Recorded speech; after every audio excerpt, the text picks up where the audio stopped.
to level up a character. Uh, you'll have class and level, and then right next to class and level, there should be a Hero Forge hammer on an anvil with a red circle around it. Does everybody see Mm-hmm. that? Yep. If you click on that button, you'll now open up the character mancer, which you may remember from character creation. You can hit next in the lower right hand corner or the levels tab in the upper left hand corner, and it will take you to a series of prompts. It'll explain to you if you want to read everything step by step what's going to happen next. But primarily, it should show you your current class level plus one to the new class level. So Draco, Zach will likely see Druid level 3 plus 1 equals level 4. Yep. If you want to become a 4th level Druid, then you're set. You can decide whether you want to roll your hit points or just take the average of that roll, clicking either of those two buttons. Below that, it'll show you class features if you're gaining any kind of class feature from this level. You can click on a little lowercase I in a black circle for information on those class features if you aren't sure what those choices are. Some people will have very few decisions to make this level. Most of you, all of you, are going to get the ability score increase, but we'll get to that in a second. So the first choice is one of hit points. We lost Mark for a minute, but that's all right. He's still in comms, I think. Deciding whether we're going to roll for hit points or take the average for hit points. I have always advised players to take the average. I think Michelle probably feels the same way, but if you feel strongly about wanting to roll, now is a time to make that decision. Average 5. All right.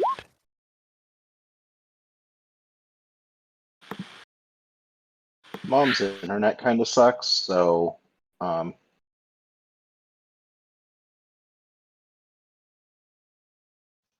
spaghetti.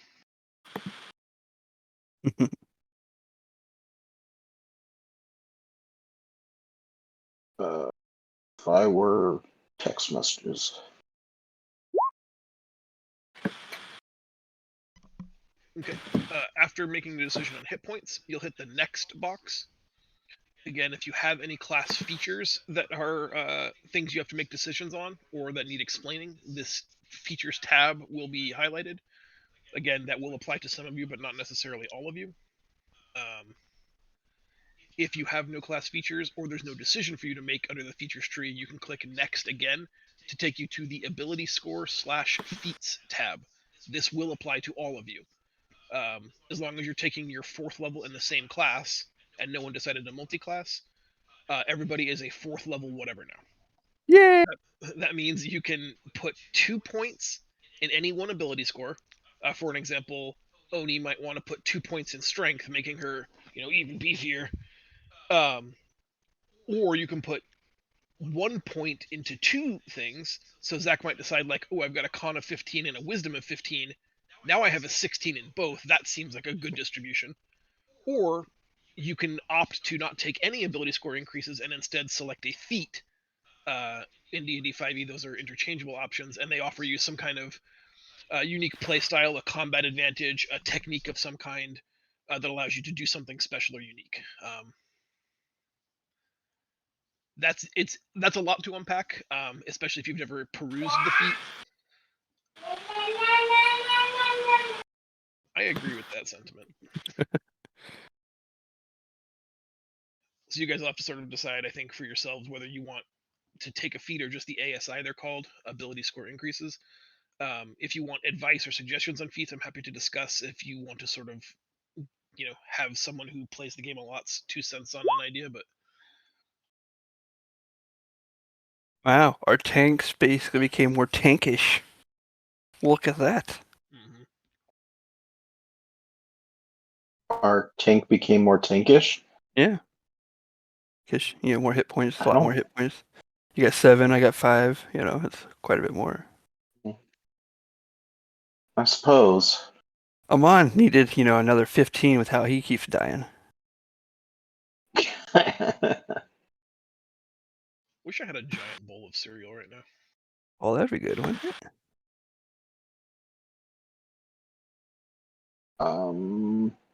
Join voice and video.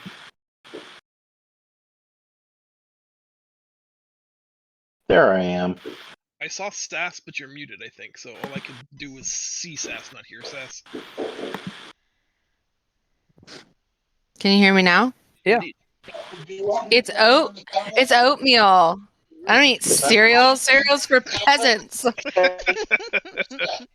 It's in the dining room.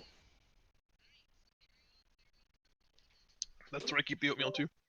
I actually think oatmeal's for peasants. But I'm enjoying steel cut oats. How dare you? how dare you call me a peasant, Michelle? Alright, I don't want to jump ahead. It seems like everybody's decided on hit points, and everybody took the average. It looks like people have perused features.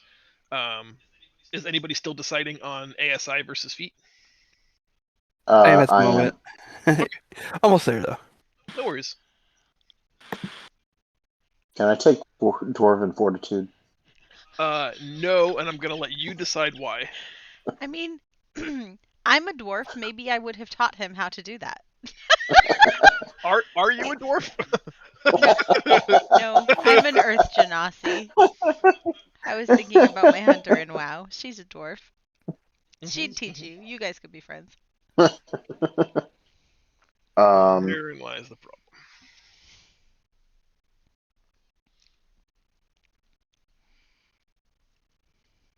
I'll be real. You used Oni as an example for taking 2 points in strength, so I just did that. That's fine. The unique thing about being a fighter in D&D is you will get more of these than everybody else. You get ASIs at 6, 8, 10, and 12. So where everybody else is only going to get them at 4, 8, 12, and 16. Oh, shit. It's easier for you to make mistakes or make incorrect choices because you're going to get to make more of them than anybody else. A lot of fighters' bread and butter comes from feat selection. But if you don't want to explore feats right now, or you're happy with the way Oni is, her being stronger is never a bad thing.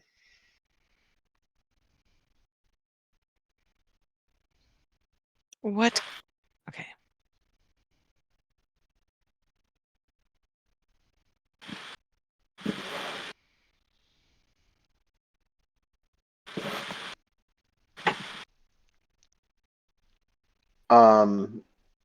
John, I don't think I need any more survivability, really.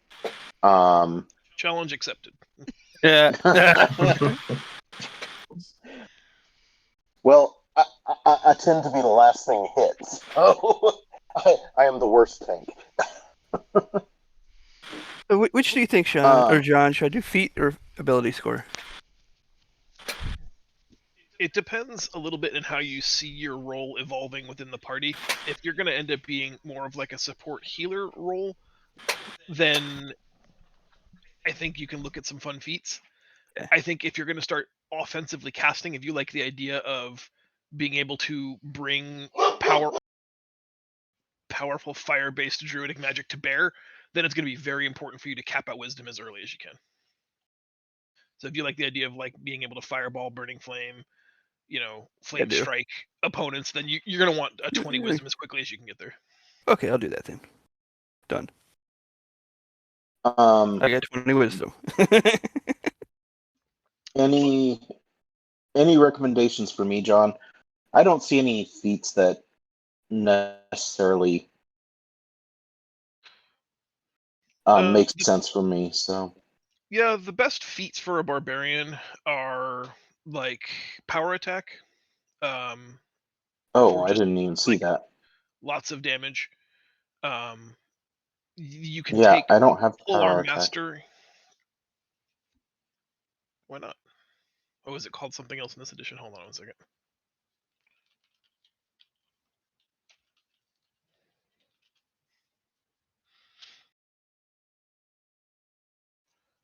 I think it's still called power attack. Am I wrong?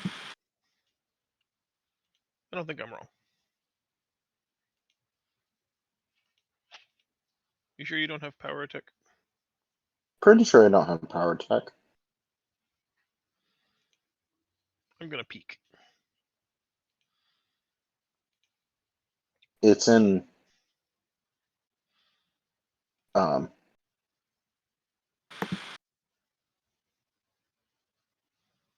Oh, weird, I don't see it.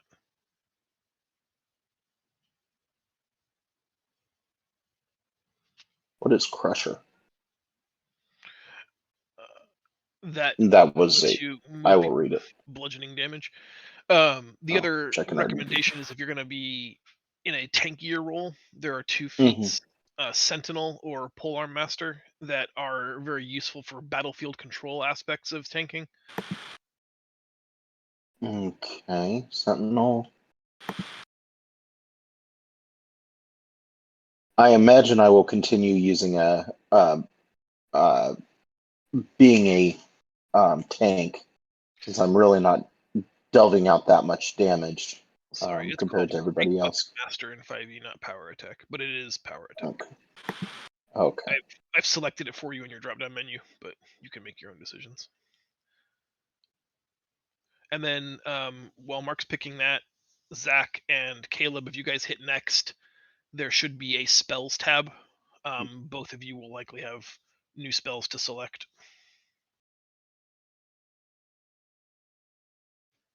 And then I think we're ready to start.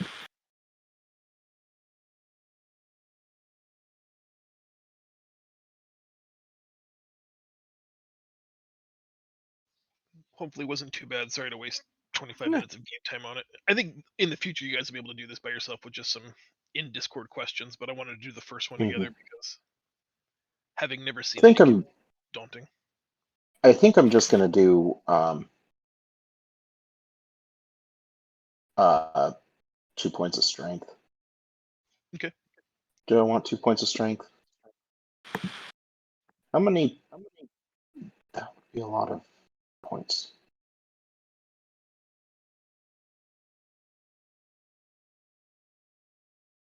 Okay, now I'm looking at Great Weapon Master. Okay. Sorry. No sweat. You guys can. One of my It. house rules for decisions like this has always been any like selected class feature that had choices. At the next time we level up, if you want to swap a previously made choice, I would let someone swap one choice per level. So like if you pick Great Weapon Master now and you play with it for all of level 4, and by the time we hit level 5 you're like, that I hate so much, you can swap it out. I don't want people to feel like they're married to bad choices for forever. I think I might get Great Weapon Master, but it says Great Weapon. It does. Is that only two-handed weapons? Yes. Okay. There are some rare It's circumstantial D&D builds with- where it could apply to a staff being used one-handed. So like it's not entirely fair if I say only two-handed, but 99% of cases, yeah, two-handed weapons. Okay. You know what? I'm gonna try this because this might be something cool. It's very barbarian, and it's very barbarian early on. A lot of people can't afford to take the -5 penalty to attack because that is either all of their attack bonus or most of their attack bonus. But you get to Mm-hmm. offset that considerably by reckless attacking, giving you advantage.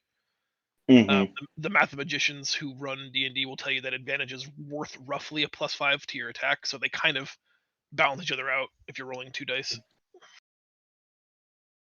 I'll try it. I haven't done reckless attack ever, so maybe I'll start using that. I kind of wanted to add a point to int, but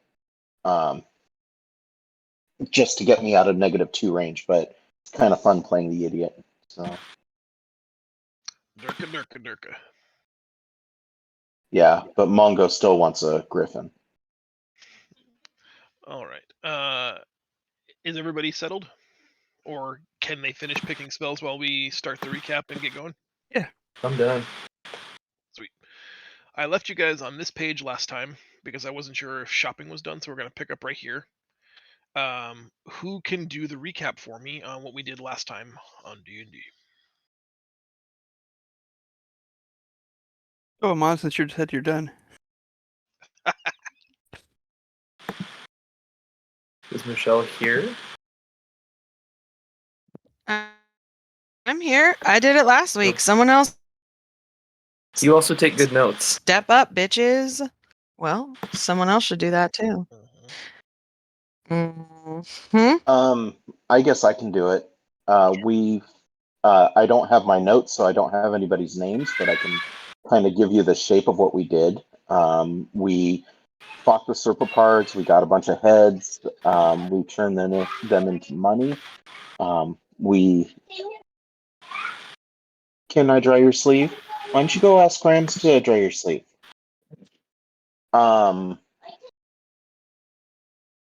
Okay. My shirt's down there. Sorry. Then we went back. We realized that we had enough money to pay off my contract as Hoppy. So we left town. We bought Geffen's freedom, and then we put is that his name? The idiot and the girl are both in storage somewhere, and then we Like that could be the name of our tanking duo. I like it. They're And in then we went- storage somewhere. well, we're not carrying them Yeah. around anymore. So they're not in my pockets. They're in storage. They're in your home chest. And now we're waiting for the next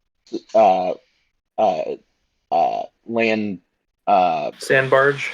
sand barge to get to the city where we're going to enter the contest.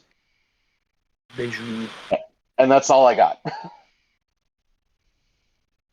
Yeah, I think we glossed over quickly Amon having crafted the Ka vestige for the 3 hyena pups. I think otherwise that's everything that we did. Did anybody else have a asterisk addendum? And everybody tells me I can't have a griffin pet, We but sent I'm gonna make it happen. the dire hyena back to its parents. Mm-hmm. We notified them, yep, so that they could come pick them up. All right, then I'm gonna give you guys like the stereotypical. I don't want to jump cut to the next thing, but we're getting ready for a long voyage of undetermined duration. Did you finish buying potions? Is there anything else you want to do in Noonrest? Any last-minute business? Any additional shopping? Any other considerations before we go talk to the sand barge-ers? I feel like there was something we were going to do.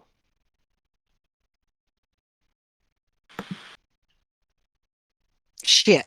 Okay, pause. Why?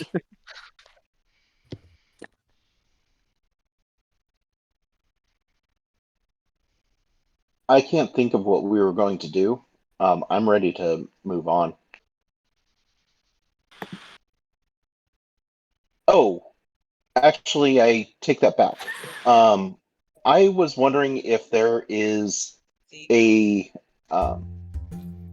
like if I can get some type of magic item to allow me to speak with the griffin, Like a potion of animal friendship. other than a potion of animal friendship, since that will wear off after an hour.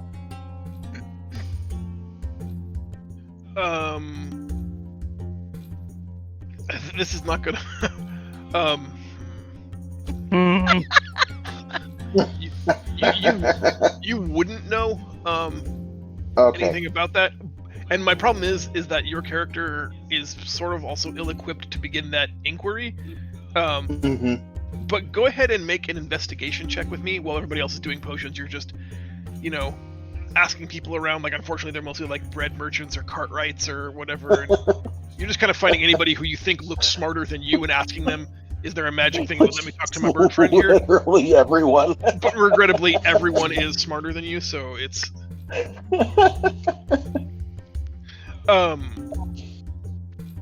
you get a bunch of awkward "I don't think so." One person refers you to the apothecary for potions. There is a woman who consults with you briefly and tells you that through the power of Heka, almost all things are achievable. If you could find someone talented enough in crafting items that are magical, she's certain that such a thing could be made. Just she's never seen one, nor has she ever, thought to want that. Okay. But where there's a Um, will, there's a way, especially in the House of Geb. Would there be like a magic shop of some sort that I may be able to, since she gave me the hint that it might be a magical thing, could I use that to like go to, Myrtle's House of Magic and ask about it? Sure, you talk with Myrtle. Myrtle does not have a helm of Griffin control. I'm not trying to control it. I'm just trying to chat with it. Refers you to the apothecary for animal friendship. She tells you that Mistress Myrtle also tells you that there is a subsection of magic users within the world called druids that very Mhm. specifically work with the magical interplay of beasts and humans, that you might want to keep your eyes and ears out for someone of the druidic sect. They might have some more advanced knowledge or some better understanding about how you can commune with a beast. And she tells you Okay. that, if that is your path, you may even want to seek the tutelage of a druidic master, someone who could impart that training onto you. I don't understand the word tutelage. Mm-hmm. She gets that. Like, she's repeated this 3 times in real world. Like, my voiceover didn't cover that, but at one point it's like He said toot. Jeez. maybe someone should take this bird, like an unfit parent scenario. Yeah, it's not going to go well for you, Hoppy, but you're bound and determined, so we're just watching your train crash. Mm-hmm. Slow mo. All right. I hope you So, die yeah. hard and fast instead of slow. You've been given sort of 2 directions.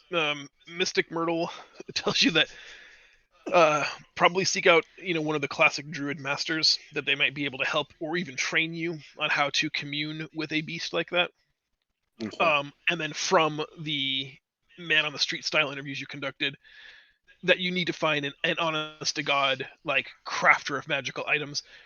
We've seen bazaars that sell them, and we've seen the apothecary that has some stuff for sale that is magical, but like something that is this bespoke, something that is this sort of unique and specific to you, will likely have to be crafted. So you'll have to Okay. find an actual fabricator Okay. of magical And ware. is there a druid who could who I could talk to about this here, or is that just keep my eyes There is open for one? literally a druid here, but Noonrest is not known for its druidic sect. We are Okay. going to a much larger city, though. There will be other resources Yeah, available yeah. to us when we get there. Almost certainly. Yeah. Okay. Yeah, Beiju is one of the, if not the oldest city in Geb, so like it tends to have become a house for everything of significance. The only reason Okay. it's not the capital is because like the modern controlling interests probably can't control every aspect of the city that old. Okay. But yeah, anybody who's anybody will have some finger in a pie in Beiju. Got it. Okay. I will carry forth in Beiju then. Seems like a good place to look. This is not me. I don't remember you guys saying anything specifically. I would try to help you remember if I thought I could remember. Last call, otherwise we're heading to the sand barge dealers. Sand barge. Yeah, sand barge. All right. I'm going to show you roughly what you're in for here. You go to the outskirts of Noonrest, and you can see two different companies, 2 different outfits, 2 different approaches to sand barge travel. The first is a very light skiff, looking like it would barely fit your party. It's crewed by 1 captain and 1 captain only. Is very sleek, very fast, but there's not a lot to it. You'd have to travel very light, very lean. He says that he's leaving at dawn tomorrow morning. He's got some parcel that's going far to the west. Ultimately, he's going to go to Beiju for the Catal games that are going to be happening there. But he's leaving tomorrow morning, which gives you about 20 hours left in noon rest. The other one is a much larger sand barge, accommodating 20 or 30 passengers at most. It's crewed by a 2-man team. And they say that they're going to be leaving this afternoon, that they've nearly full capacity. They've got 18 passengers so far, and they can't imagine it will take them, the rest of the day to fill out that thing. But basically, as soon as it's full, they plan to go. The captain of that vessel is Numaz, and he's the captain of the sand barge Echo.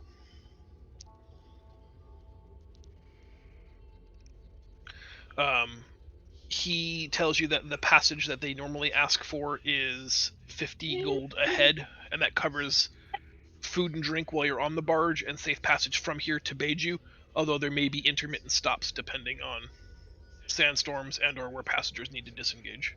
And how much was the other one? That's the private vessel.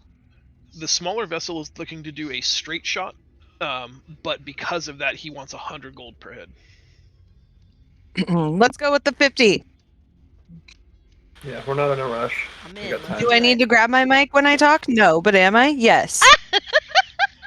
Your video stopped working. My video is working. I can see me. I can't see the rest of you. I can see Mark. Hi, Mark. Can you try hitting the refresh on it and see? Because I can see everybody but you also. Or here, I'll just hit it on She mine. is. Hey, it Hey, worked. there It you is. are. Okay. Well, then Perfect. never mind. You couldn't It's the see me first grabbing time my we all microphone see to talk. everybody. It's a glorious day.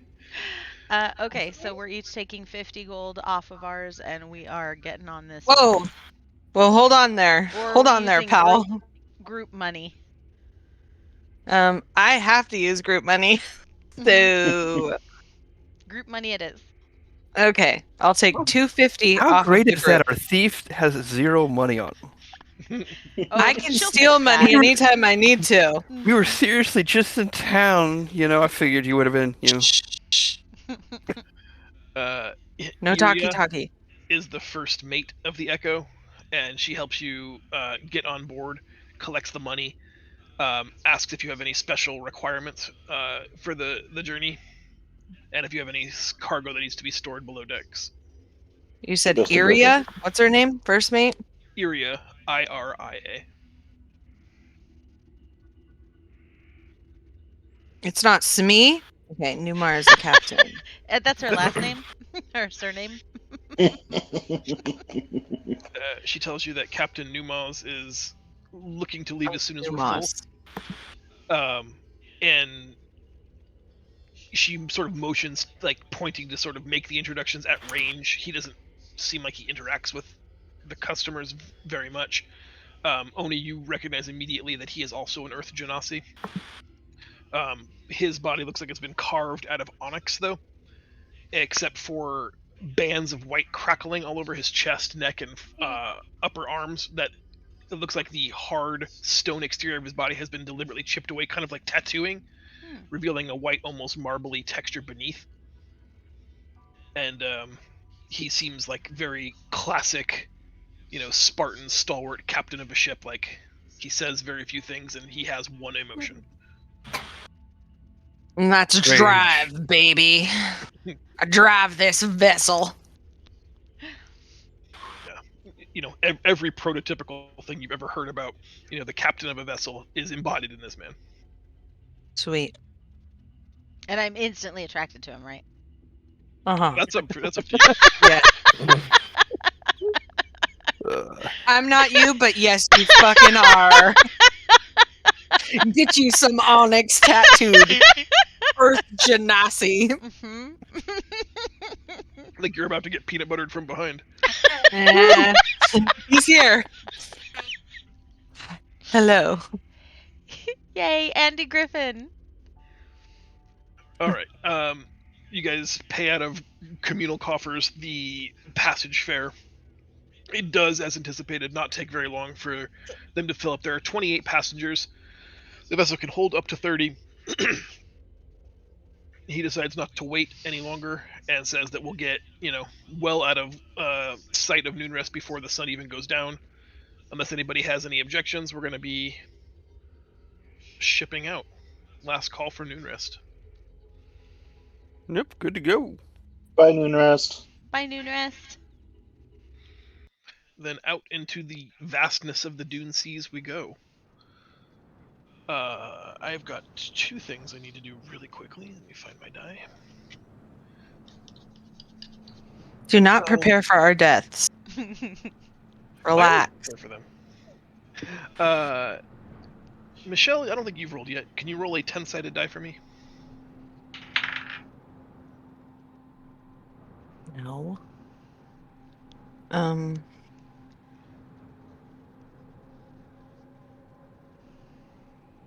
No. I'm gonna get there. I'm sorry. No worries, take your time. Just one D10? Yes, please. Okay. Well. No, don't Oh. laugh. Do not laugh. I didn't laugh. Uh, My mic was muted, I didn't laugh. mhm. You are only about 4 or 5 hours out of noon rest. You've traveled, 40, 50 miles. You can no longer see it. You can't see anything. Any sign of life granted by the Atairu River is well in your rearview mirror. You are well and truly in the Western Wastes. And as is common, Michelle, you have never been this far west. Like, maybe Amon has shared with you stories about a outstanding hunting trip that has taken him this far into the wastes, but your personal first-hand accounting of this area is non-existent. But on the horizon, you can start to see a swirling mass of dark brown clouds and sand. And Oh it is no. you who first draws the attention of everyone to what appears to be a massive oncoming sandstorm.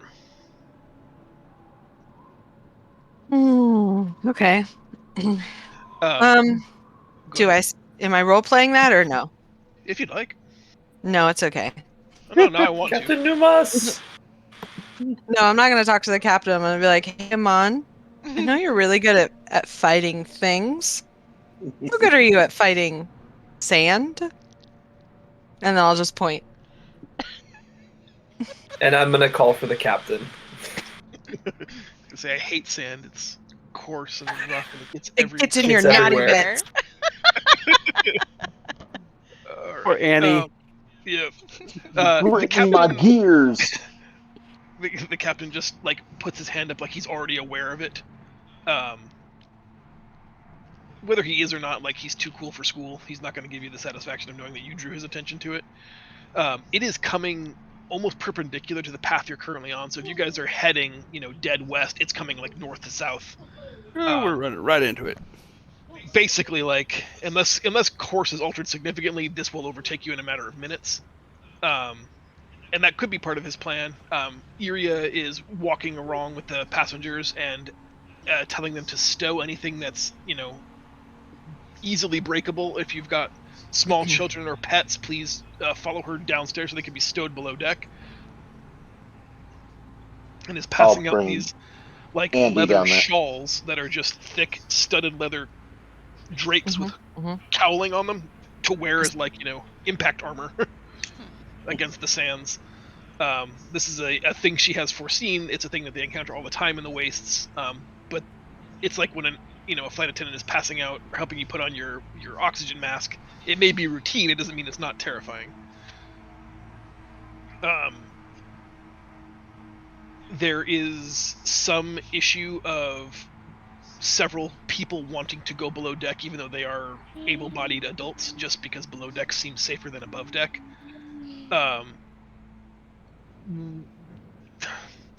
The commotion isn't being well handled by Iria, who seems a little bit not out of her depth, but just frazzled at this particular moment. She's telling people and they're not listening to her. She doesn't have that authoritative voice that commands people well yet. So she's getting Karen'd basically by a bunch of wealthy travelers who want to be stowed safely below deck, and she's trying to assure them that these leather cowlings will be sufficient and that she needs to tend to her other responsibilities before the sandstorm hits. And Numos is also screaming for her to return to the helm, that he needs her up there. At this exact moment, this two-man crew seems a little bit short-staffed. Is there anything anybody thinks they can do to help? Yeah, I have can yell at absolutely people. no charisma, but let's get them below deck. Let's That's help okay, out. Michelle. We can roleplay. You can pretend you have charisma. Um,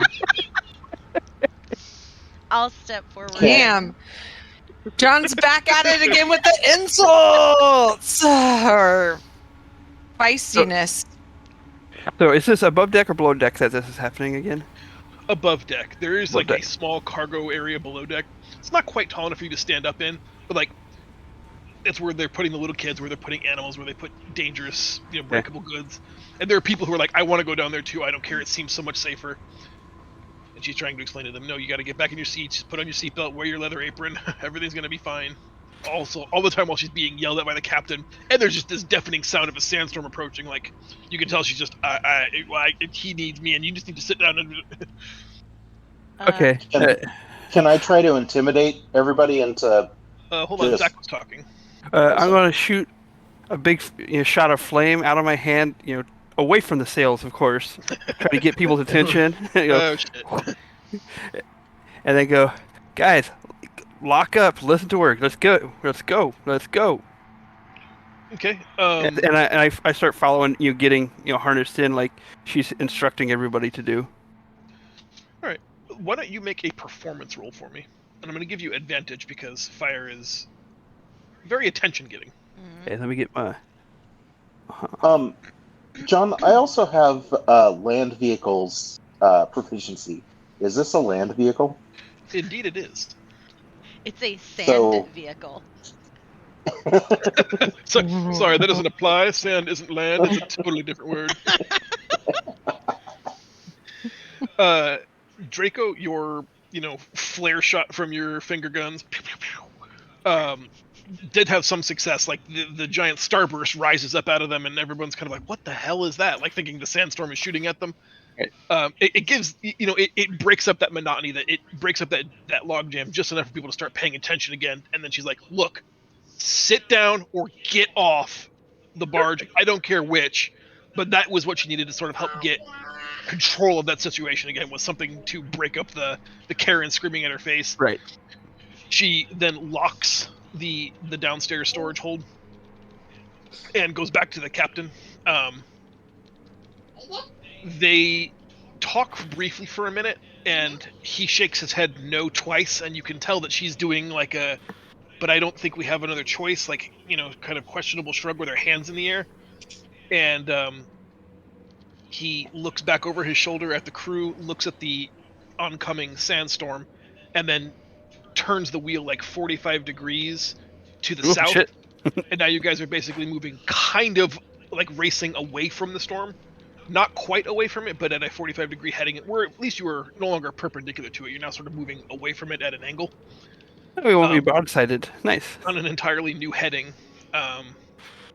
But there's something about that decision that is not making Captain Numos happy. Mark, was there anything you wanted to try to do? I think I cut you off at one point. Just want to check in. Oh, I was just gonna try and intimidate everybody into shutting up and letting them do their thing, and then if they need help, if she's asking for assistance, Like racing away running from the storm? ship, Not I quite do away have, from it, but at a 45-degree heading. I wasn't sure that this would and count as uh, land vehicle. goes So. back to the captain. So far they don't seem like they need any help. This will La hell is that? Like thinking the sandstorm is shooting at them. It gives it breaks up that monotony. The vessel does its best to outrun it, but in about 30 minutes, the sandstorm has sort of caught you and was Right. Thankfully, it's approaching mostly from behind. You can hear the whipping of the sand in the wind, and the coveralls that you're wearing do an excellent job of like keeping anything from actually sandpapering your skin off, and everyone's kind of like, "What the hell is that?" Like thinking the sandstorm is shooting at them. Visibility has been reduced to almost zero for them, and everyone's kind of like, "What?" Hear each other. There's that constant wailing wind sound. But about 6 or 7 minutes of this, and you're starting to come towards what you think is either the tail end of a sandstorm or If sandstorms have eyes, you guys are in the eye of the sandstorm. It's hard to know because there's chaos all around you. But for the right now, for the immediacy, you start to see things again. The wailing sound of the wind isn't quite so bad. The beating of the sand on the back of your head isn't like mind-numbingly frustrating. And it all starts to calm down, and you think you're out of the woods. Like, excellent decision by the captain and the crew. You don't know if this is like taking you significantly out of your way. You have no sort of sense of spatial geometry, like how far you've gone off course. Is there really an off course in a desert? Yes, there is. As all of these comforting thoughts, like we've survived the danger, settles in and everyone starts to smile, there's suddenly a chunk that lists the entire right side of the sand barge off the sand several feet. Star And Trek it comes crashing down. Yep. Very, very abrupt, very shocking, very jarring. You can hear the stuff in the storage hold bang up against the floor of the deck that you're standing on. One person nearly comes out of their restraint. And then another. Are you raising your hand, Michelle? Or are you pointing at something? Okay. I can't hear you, but I'm guessing that you're saying, don't worry about it. Fuck off. You- Remember that one time we went to Dune? Oh, okay. Aw. There's another jarring impact. Boom! Jostles everybody all over the place. You can hear the sound of wood crack. Ooh. And you hear Captain Numos's voice is so angry that even over the somewhat declining sound of the wind, you can say, and this is why I didn't want to come here. A third impact knocks the vessel all over the place. One person falls out of the restraints and is like sort of spilled out into the aisleway. You're looking around. People have got like small head wounds. They're bleeding from where they've been knocked into each other or into the seats or into the mast. And then as quickly as it started, it abruptly ends. The entire ship comes to a jarring and immediate stop. Everybody lurches forward. You've hit something of such weight and mass that the entire momentum of this large sand barge is arrested instantaneously. I need everyone to make a Constitution saving throw. Yeah, we're about to get effed. Okay. Well, I got effed. Oh no! well, no one's doing great. So I'm distracted because I was trying I'm to grab the person Freaking that fell amazing. that fell out of their okay. seat. Michelle, 13 was the number I was looking for. So Renan and Hoppy, you guys succeed in your saving throws. You take no damage. You were able to like just anchor your bodies, ride that sort of momentum, put yourself into a nice soft corner, and not take any damage. Everybody who is not Hoppy and Renan takes 9 points of bludgeoning damage, and Ow. the impact just throws you all over the deck, into each other, into the mast. Calm Gross. down. What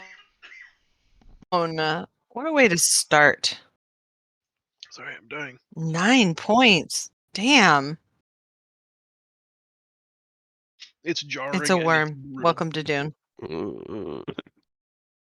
I kill it with my giant sword. Nah, nah, nah, nah, nah, nah, nah, nah.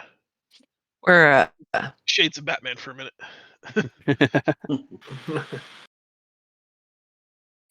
Nice. hello.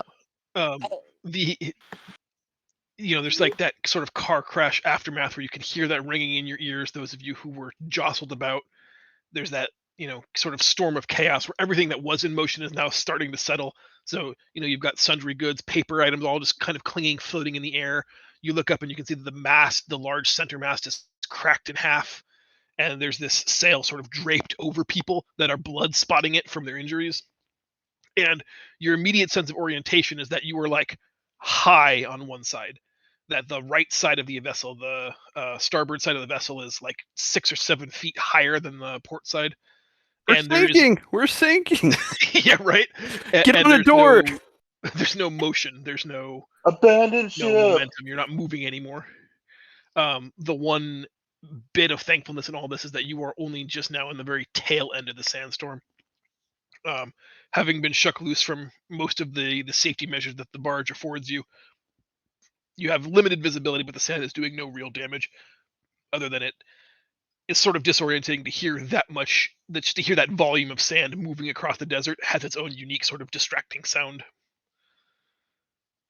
Looking around, you can see that this area of the desert, as the sandstorm moves away, you see more of it is just pockmarked with these large black stones. Heavy, dense rock in the middle of the desert here, where everything else has been ground into fine dust. This must be the Blackstone Expanse, a small area of the Western Wastes. People claim that these used to be the tips of great mountains that were buried in the sands over millennia. Other people claim that they are solidified portions of meteorite that landed here during the devastation. Either way, sand barges tend to avoid this area for the Obvious unpredictable reasons. reasons that if you hit a couple of these traveling at 30 or 40 miles an hour, you're going to wreck yourself real bad. I guess in his best judgment, he thought it was better to try to turn this way to avoid being broadsided by the sandstorm. At this point, it's hard to know whether or not that was the correct choice, but What do you did guys want to do? what'd you call it? The black stones? The stones of The black Blackstone Expanse. babies? Black Ex- babies? I did not call it that. I promise. Wow. It's not the Tar Baby Desert. Wow. Okay. Thank you, Disney. Can I look at the damage done to the ship?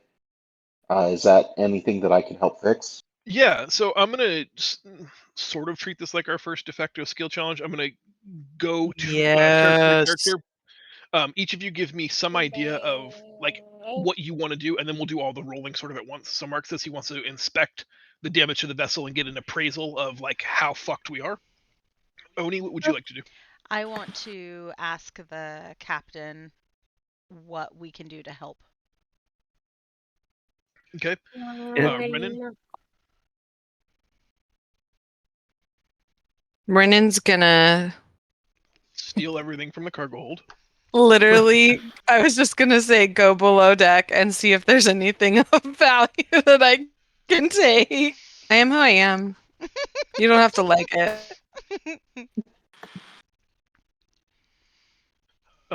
Amon?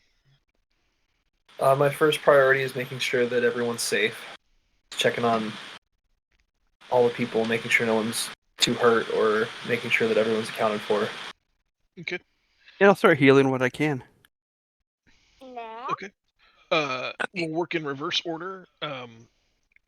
Draco, you can either burn a spell slot to cast a healing spell, or you can make a medicine check that will be representative of you just patching up everybody you can, doing your best, first aid trauma surgeon impression. Medicine it is. Because I'm pretty good at medicine. Are you though? Let's roll before we get cocky. Okay, let's roll.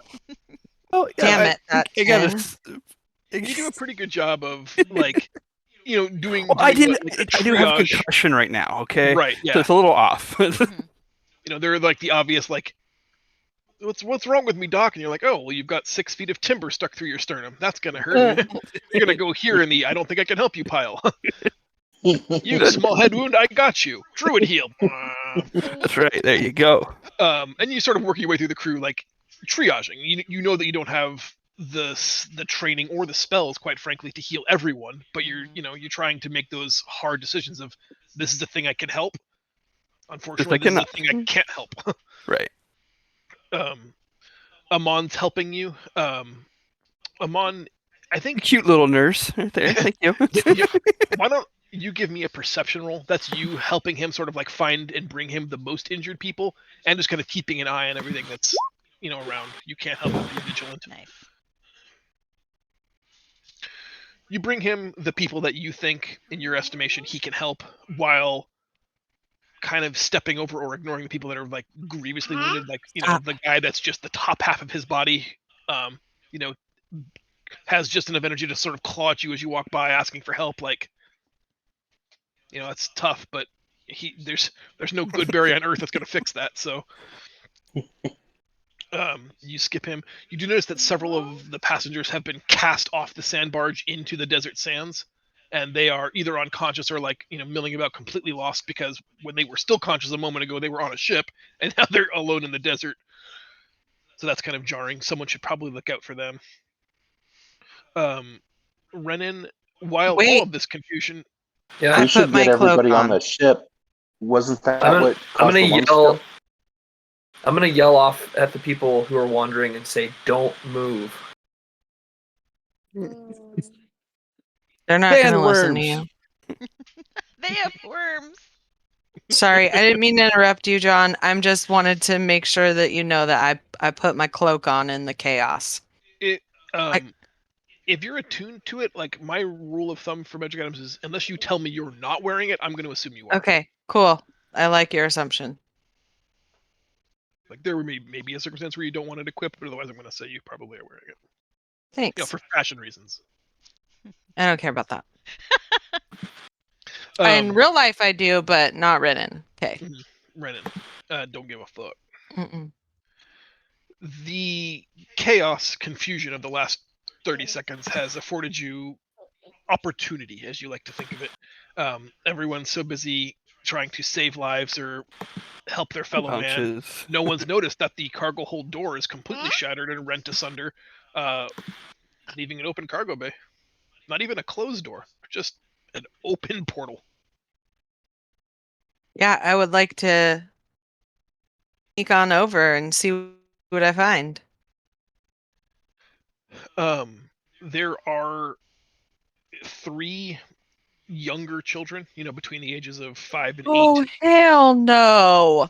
That were put Okay, there for sorry. safekeeping, and a couple of And small are now pets. paced. 2 cats and what looks like a chinchilla. And a griffin eating them. There used to be 2 chinchillas.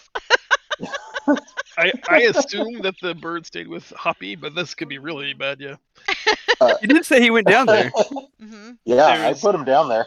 Nice. Okay, also the griffin. Hi, They don't Andy. seem too worse for it. They're obviously bruised, they're crying, they're sweaty, they're anxious. One's You know- inexplicably covered in peanut butter. Yeah. Thankfully, the cargo hold seems to have done its job. Aw, While they sweet did get boy. Where knocked is it? around a little bit and jostled, like, the cargo and the smaller area does seem to have protected them from most of the injury. It was a really good move on Iria's part to put them down there in the first place. She has obviously done this before. If you want to push past them, there are several small footlockers sort of built into the cabin wall that are intended to be like personal safes. If someone had valuable goods that they wanted the captain to put in safe keeping, these locked footlockers is where that stuff would have gone. Okay, I'm gonna like pull out some of my food rations and like give them little bits of whatever they want. Let's say bread, because who doesn't want carbs? And then I'm going to just like smile as I kind of move them out of the way and open the lockers. Excuse me, the captain needs something from over here.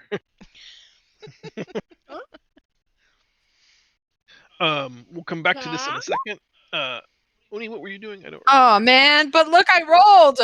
I'm keeping that roll. I wanted That to roll is thing. talk to the captain and see what we can do to get the group moving as quick as possible. How we can help.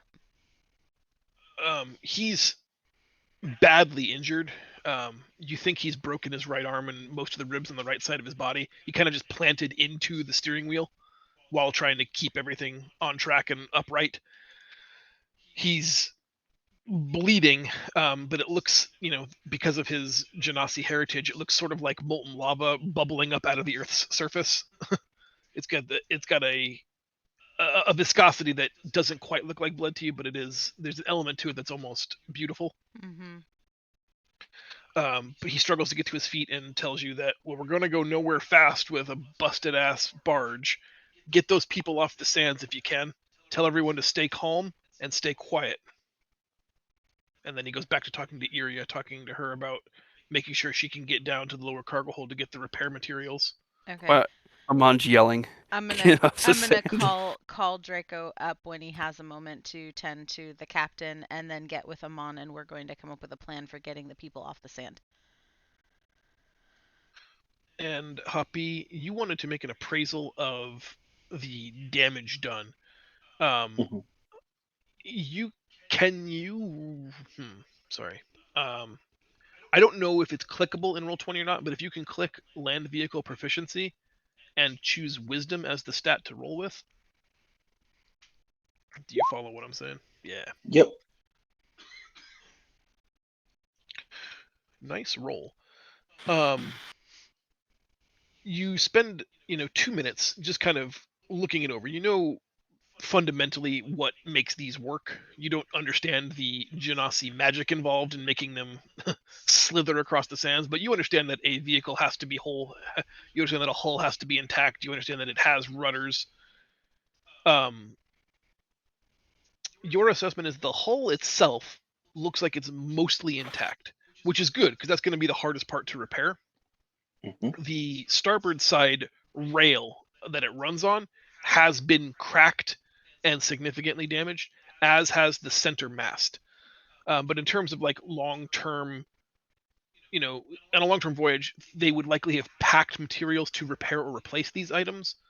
So with a 21, your appraisal of damage control is it is bad, but nothing here should like indefinitely strand you. This is all stuff that you've seen people fix before. You may not have the knowledge of how to do it yourself, but these are not like career-ending injuries.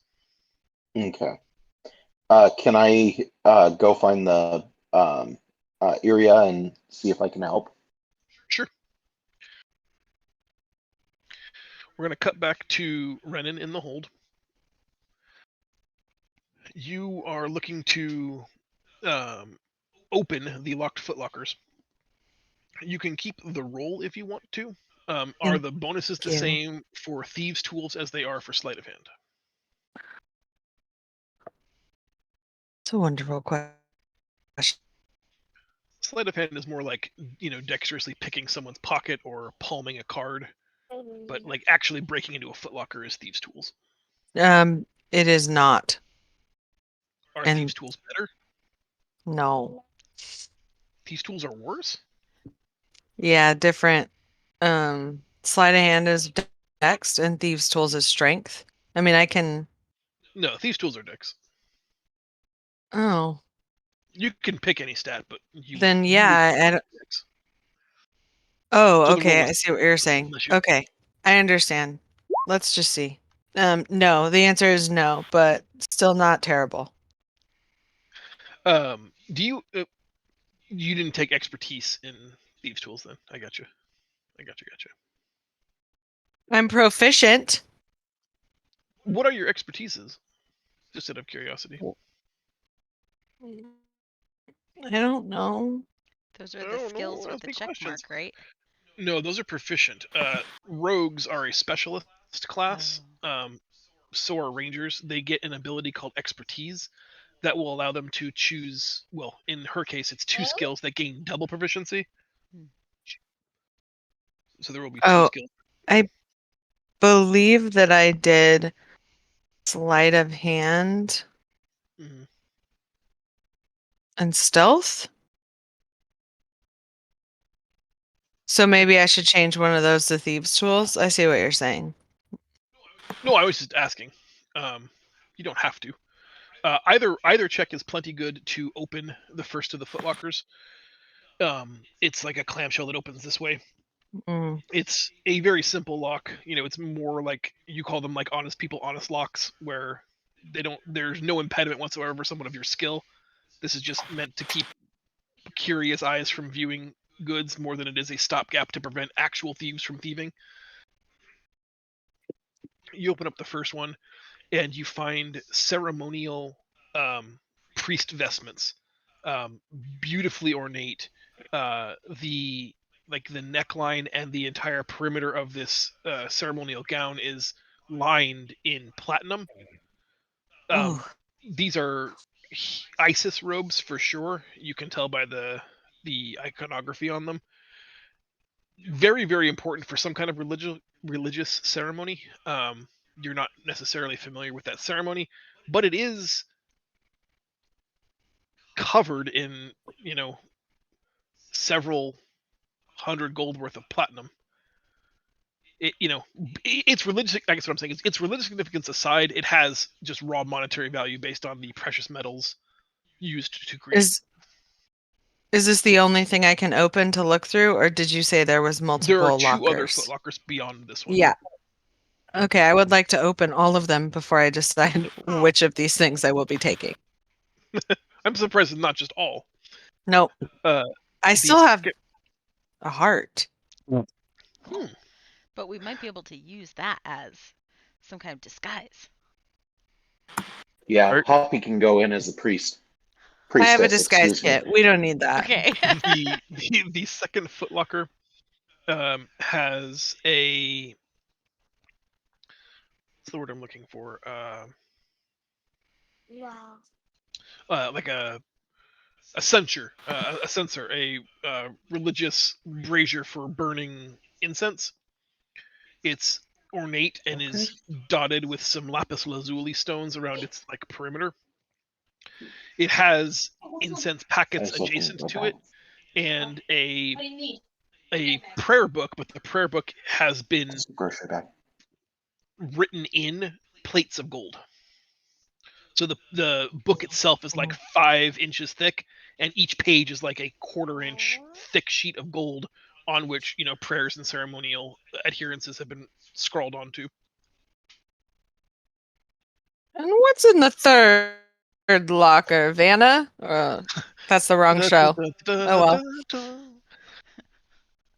Opening up the third footlocker, there are 2 matching coin purses. They are like black, almost velveteen, like soft material, just jingling, and they've got a healthy amount of coin in each of them, and a couple of boot knives.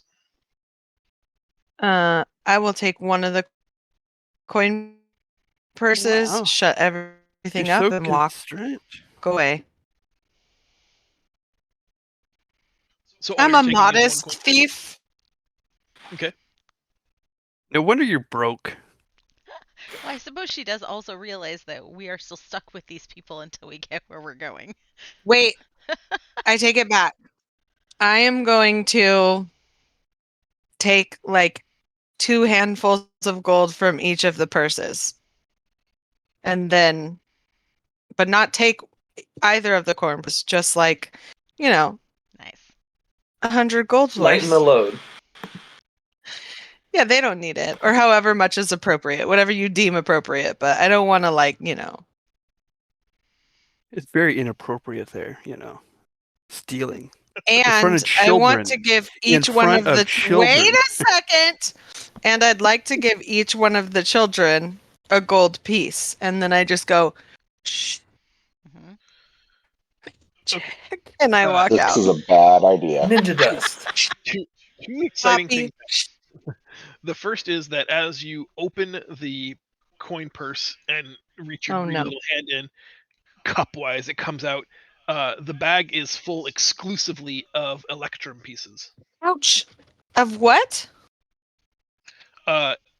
It's a type of coin called electrum. They are worth approximately 2 gold pieces, like a 2-for-1 exchange rate. But electrum is very, very rare and almost never traded as common currency outside of royalty. Okay. So it's full of electrum. Pocket it. We might need it for later. If you're just taking some, what's in the other one? Both 5. pouches. Both pouches. I'll just put all my cards on the table. Both pouches contain exactly 100 electrum coins. I'm gonna take 5 from each. Don't judge me, guys. Hey, you do you. Yeah, I'm gonna take 10 electrum Okay. Make sure you note 10 Electrum coins. And is your plan still to give an additional coin to each child, or does this change your plan for that? I'm sorry. I'm having an issue with my comms. Can you guys hear me? We can. Okay. Yes, but not from the 10. So I will take, 3 more. 2 from one bag and 1 from the other of the children. No! This is a bad idea. You're broke, so you Very don't have anything to give indecisive. them. Hey, we're leaning into it. It's already done. Okay, what I'm gonna do is I'm going to relock the 2 lockers and I'm going to bang the shit out of the other one and make it look like it fell Mm, and spill out smart. and then tell them not to touch it. And when someone comes looking, just say it broke in the chaos. Smart. Okay. I need a deception roll from you. May the deception gods be with me. I think I have no charisma. Okay.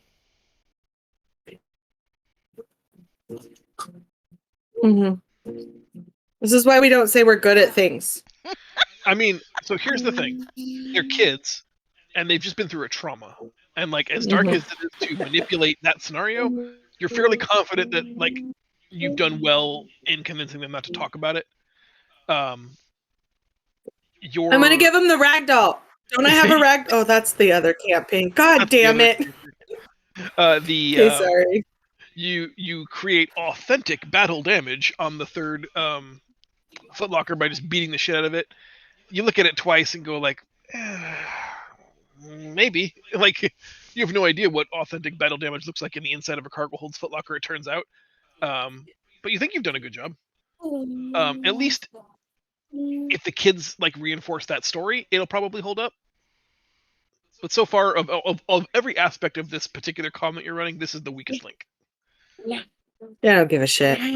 Fair enough. By the time they notice it's gone, we'll be far out of here. I barely took any. Barely any at all. And then I would like to immediately look like I have been helping with people's wounds the entire time. Nice. Nice. As no sooner have you given the kids their Electrum pieces and told them to, basically your version of the events, you start to help one of them out and you bump right into Hoppy, who's got Iria in tow. They come down here to look for the repair materials required to start patching up the ship. And he's happy to take the kids, like, as you hand them up out of the storage locker. He takes, scooping all 3 of them up in one palm and puts them on the deck of the ship and asks if you've seen any of the repair materials he's looking for. I haven't really been looking. I was just making sure these kids were okay. Oh, what a saint. Good idea. Renan, do you want Hey, to what stay happened to below that decks, or are you case going over there? Shh. I'm gonna step on his hoof. Looks like there Kick was him in some his- damage. Authentic battle damage. That is definitely authentic battle damage. I've never seen battle damage like that any other way. Mm-hmm. That's a good hobby. Renan, are you staying below deck or are you going above?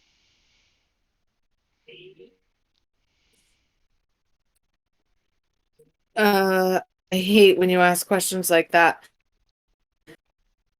Like, where I'm are you? gonna stay below deck and keep the people's calm. Okay. The people that you just Where sent am I? up Oh. deck. I don't know what we're doing anymore. Oh, are we getting people from out of the deck up to the top? Dear God, send me a bone. Someone help me. I like this better. I'm very distracted by my child that keeps pulling my hair. I think you're good where you Violently. are, distracting the Okay. kids and just keep feeding them so that they can't talk. Yeah.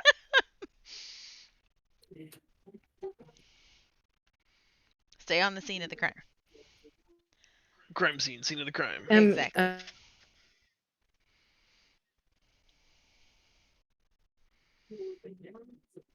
So now Hoppy and Are rummaging around downstairs looking for supplies.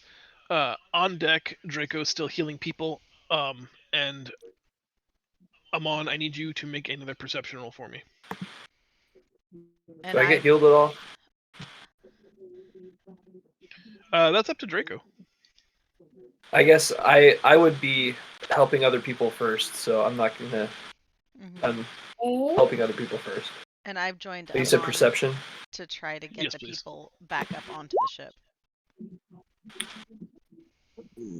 So good. Yeah, it's challenging. You're a little distracted, maybe. Head wound. A little, know, wondering little what hurt. your Trying to sister help is doing. people. Yeah, exactly. Look around. Shit, where's Renan? As I see her handing children up through the thing, I just see her and give her the side glance, the knowing side glance.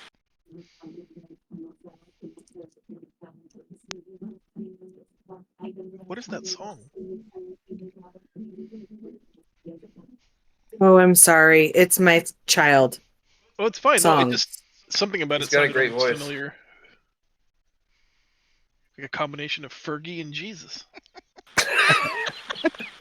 Fergus. I guess. All right. What does Amon see or not see? And since I'm with him coming up with a plan, do I also need to roll? You do not need to. He's basically trying to scout people for Draco and keeping an eye on the whole thing. You're tasked with getting people out of the sands. You are climbing down the strut on the port side skid. And there are two people that are scattered out in the sands here about 20 feet from you. There's no perception required. Once you are on the sand deck, the storm has basically all but left you behind at this point. You can still see it. It's this massive wall of brown sand just moving away from you. It's impressive because as far as you can see, like to the left and the right of you, it's just infinite sand wall, and it's just scouring across the desert as it goes. Mhm. Struck in awe of that for just a moment, you see about 100 feet ahead of you to the northeast a ripple in the sand, like a wave that crests in water. You see a similar effect in sand. It's just this giant hump of sand comes and goes and then reappears again 20 feet later. Oh. Are I'll we be Paul. I'll are be we- Paul. I'll ride him. are we near one of those black stones? There, like, here, I'm gonna just move us to a map that might make this more easy. What do you think about that, Mapples? Yes, please. Mathis is being a good boy, by which I mean he's playing with his tablet on YouTube. Aw, awesome. This looks And like he's a not battle pulling- map. It looks like He's something not could be pulling your happening. hair. I'm glad he's not watching Fox News with Grams in the other room. Oh, I'm sure they're watching Fox News too.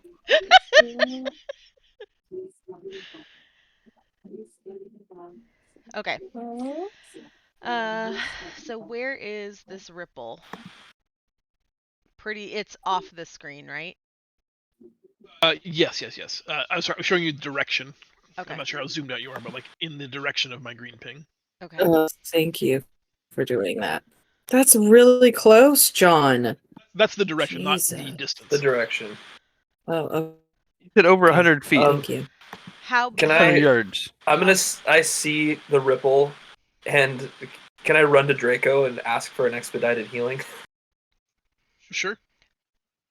It might be Draco, better to help have me him out. get his little teleport. Dude, I got all these people here. Do you really need something? Right You now. look fine. Hail Mary, quickly! Her. All right, fix me. all right. Healing word. How far can your teleportation guys take him? Like, why wouldn't we do that if there's only two? Because the teleportation healing. spell can take him, right?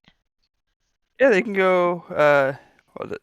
15 or hold on. I think 15, yeah. Yeah. There you go. Healing word. Blur. Blur. Thank you. You got. Must be nice to just be able to ask a fellow player to help you out in game. Don't know what that's like. She says. Well, if you "Tribute weren't for the so money." annoying, you may get some healing. I don't need healing. Are these two conscious? The man is, and he's like on his hands and knees trying to rouse the woman. Okay. How big is she? A medium size, like she's a slighter human female, maybe 130 pounds, Like I might be able to carry her? almost certainly. Okay. I'm gonna come up here, try to get the man's attention so that he stops focusing on the woman and point to the ripple, and then point back to the ship and say run, and then I'm gonna try to pick her up and carry her back. And since I have Earthwalk, I shouldn't have any No difficult terrain. difficult terrain. Yeah. It's 30 feet. I can do it. Yeah, I'm happy with that. He's gonna take his time. He's injured and is moving slow. He's gonna get to about there. But you can get her back to the ship like this. Okay. And then Um, I'm gonna come back down and try to help him. Okay. Renan and Hoppy, neither of you have taken a pre-combat action. I've let everybody else sort of freeform a thing. Is there anything you guys would like to do? You are both in the cargo hold at the moment. You can hear the commotion of Oni screaming, As "Run!" and get back on the ship. You can hear a couple of people like scattering up the scaffolding from that attaches the skid to the barge from the inside. I'm gonna run above deck. yeah, I'm gonna run And I'm out. gonna but and before I do, I'm gonna try to like help the kids, get them somewhere safe and tell them to hide. Did they go above deck already? They did, but you can put them back down in the storage hold. No, that's okay. Just kidding. Okay, I'm running above deck. And then Hoppy, you're gonna just like leap off the deck into the sand with Oni. I'm not gonna jump into the sand until I know what's going on, but I'll get to the edge of the ship so I can see what I'm looking at. Okay. By the time you get there, you see the same thing that everybody has been spending the last 6 seconds quite concerned about. There's a giant wave, like a 10-foot hump in the sand that keeps disappearing and reappearing. Jeez. And almost in response to Oni stepping back on the sand and heading for this wounded man who's trying to hobble back to the ship, no longer is the ripple sort of like hauntingly cascading itself back and forth at that 100-yard mark. It suddenly just like a stream makes a beeline directly for the collapsed ship, leaving a rippling wake in its path. And at this point, we're gonna have everybody roll initiative. Oh, this is gonna be so awesome. Someone please try and write it. Please make my Dune dreams come true. Yeah. My only question is, sandworm good eating for a griffin? Yes. Excellent. Quick, potion of animal friendship. Before we enter combat, I need a bio break. I gotta pee. Okay. Wow, Quick that 2 scared the piss out of you. Whew. If everybody finishes rolling initiative, though, I can get that sorted. Are we taking a 5-minute break, or Yeah, that's it's a fine. little early, but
All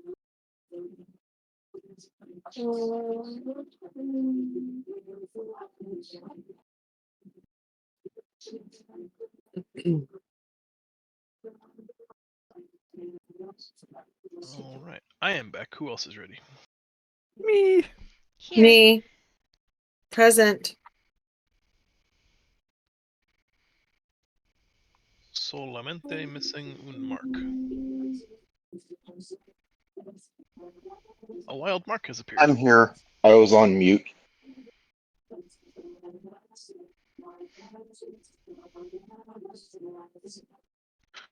All right.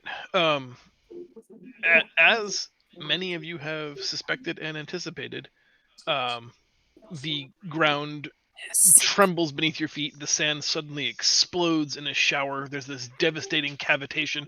A huge hole opens, and a massive, burrowing sandworm opens, crawling out of the depths and coiling to almost 10 feet out of the desert dunes. It opens its giant mouth and lets loose this reverberating roar, and you can see that it's got 2 or 3 sets of recurved teeth in its mouth. Nice. Should I be excited about this? No. Am I excited about this? Yes.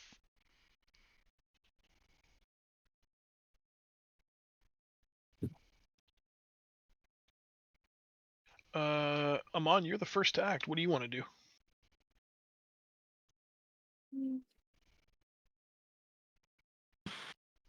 How far away is this thing right now? As mapped, so I don't know, 30 or Okay. 40 feet from the ship. And is it still actively moving towards us, or is it kind of coming out of the sand and? Like this Roaring. is its like domination display. Mhm. It's also rearing to strike, presumably. Okay. I'm going to. I don't think I can move my character.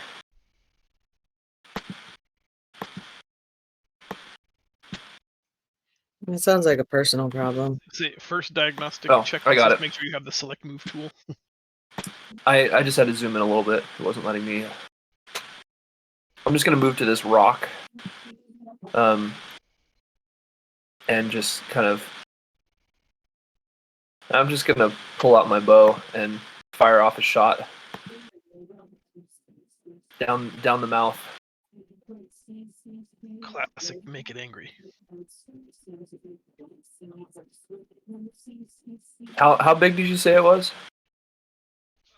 Its true size is sort of elusive because you suspect a lot of it is still in the hole, but it's coiled up like a snake now, about 10 feet out of the hole. The diameter of its mouth is almost 3 feet. Okay. So a little one. Certainly not the biggest you've ever seen, or that legend tells you exists. But it is a giant. I'm going to if then. I'm going to get up on the rock and pull back my arrow, but I'm going to wait until it advances on the dude in the sand before firing. So if it advances, then I'll fire. Okay. Oni, you act next. Giant sandworm exploded out of the desert. I'm putting myself in between the sandworm and the guy. Okay.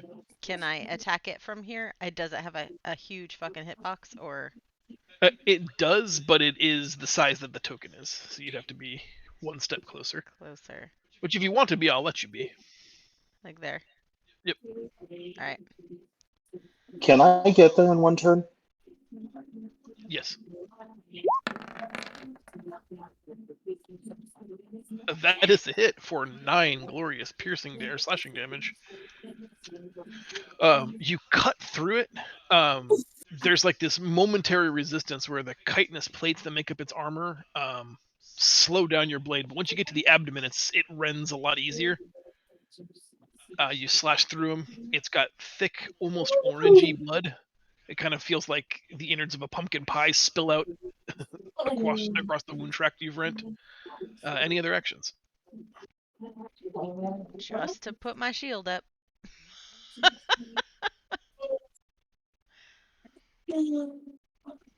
All right, Renan, 'tis your turn. Okay.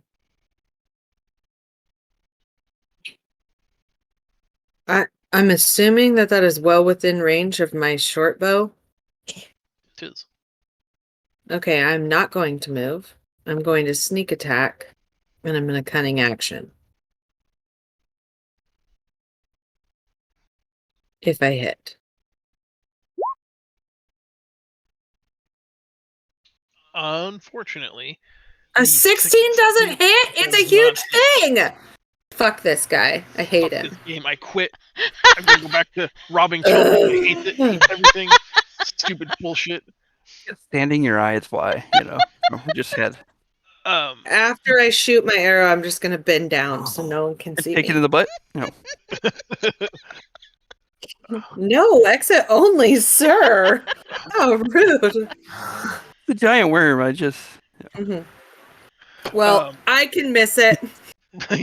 Your arrow impacts the side of its thick hide, which is almost like armadillo's plating, and it's just ping, and literally like pinwheels off of it, harmlessly impacting against its dense chitinous skin. I'm just, as I bend down, I'm looking at my short bow, like, what? Checking the tension. Why? Like, what? Why? How?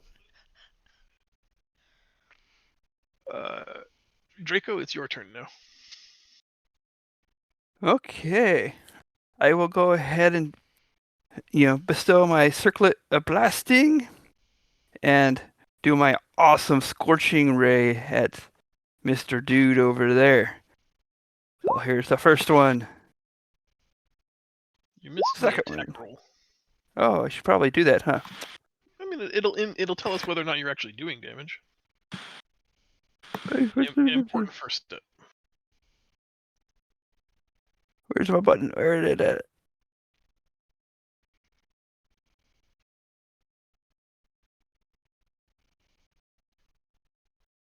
Where did it go? I lost my screen.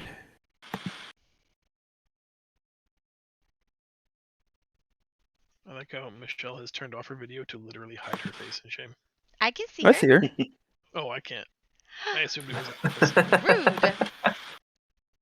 Sounds like a personal problem. I don't know if I'd call it a problem.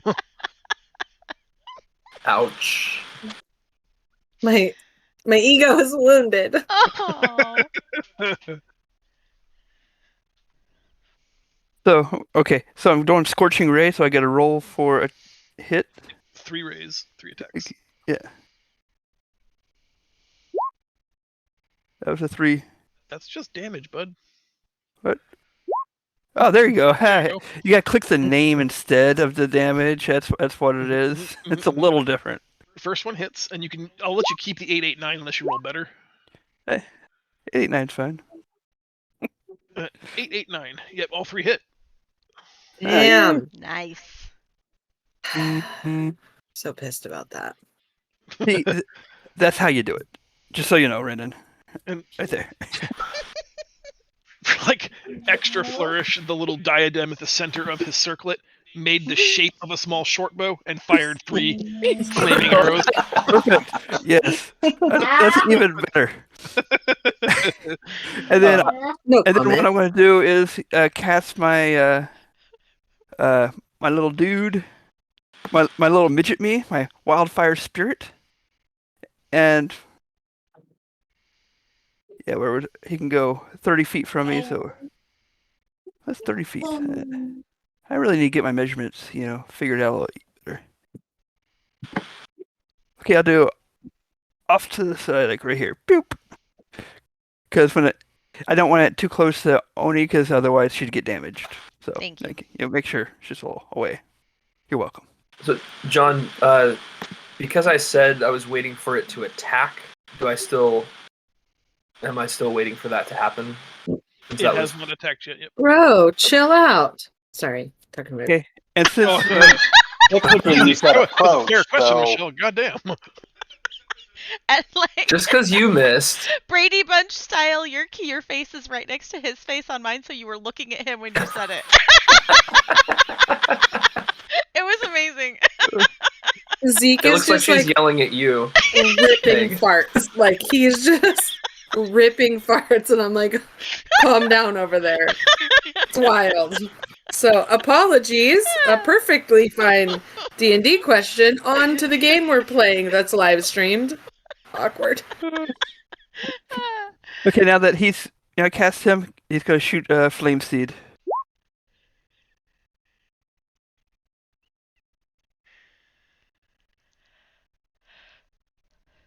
Uh, 18 hits for 8 Woohoo. damage. That's a hell of a round, Zach. Yeah, I'm doing good. Yay! Yeah, you've avoiding the thick carapace. You burn the innards of his stomach, charring it black. It's like hacking, like burnt blood and viscera comes coughing out of its mouth like it's got tuberculosis. But by the way, my mini me did a little short bow, effect as well. Everybody's doing it. Right, 6 fire damage plus 2 peanut butter.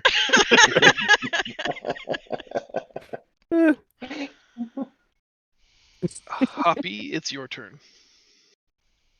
I'm gonna Wait, take it's my not- short bow. It's not going to attack. It has not attacked yet. Yeah. So we're just Um, assholes to it. It's just here moving on through, and we just start shooting at it. Right, like, hey guys, I can you don't help think me? that I'm it trying to had find a way to Albuquerque." intentions of being. I don't I think it saw had you any guys. I intentions saw you of guys being wrecked. I friends. came here to help you. You guys I'm wrecked. the I was one- going to help. The one sentient sandworm in the whole desert who's like, hey guys, my name's Steven What? with a PH, and I was just, oh god, Steven. it burns. Poor Steven. No, don't feel bad for him. Um, He was going to eat you. I am going to. So many choices. I could do the Goring Rush. I could do. I can rage. Um.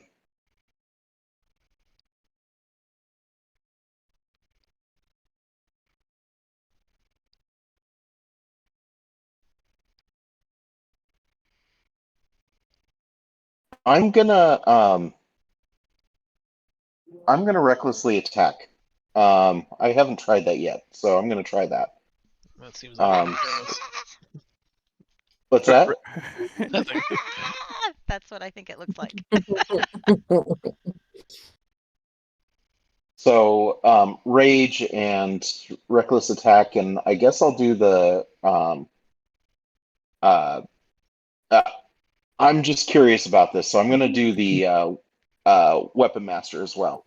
So I think this is probably a stupid idea, but I want to see how it works. So do I?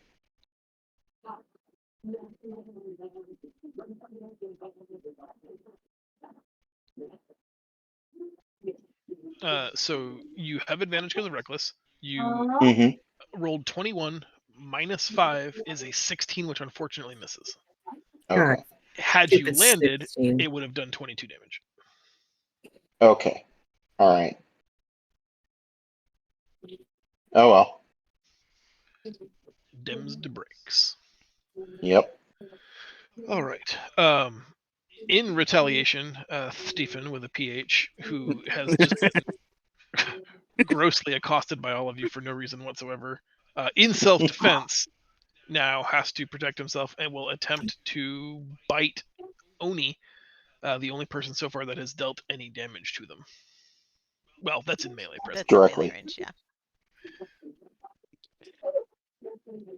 Yeah, because not Renan, Draco. 20 damage. It crashes down on you like 10,000 pounds of teeth and fury.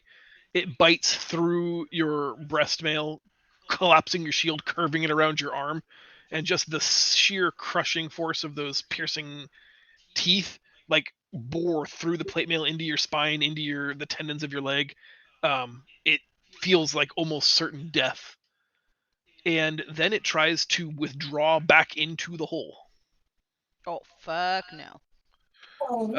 Amon has a readied action to fire a shot in the event that it attacked. It has attacked. You may attack it if you wish.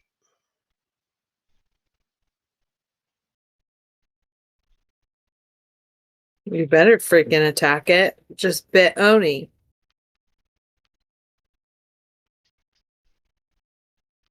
13 piercing damage on a successful hit.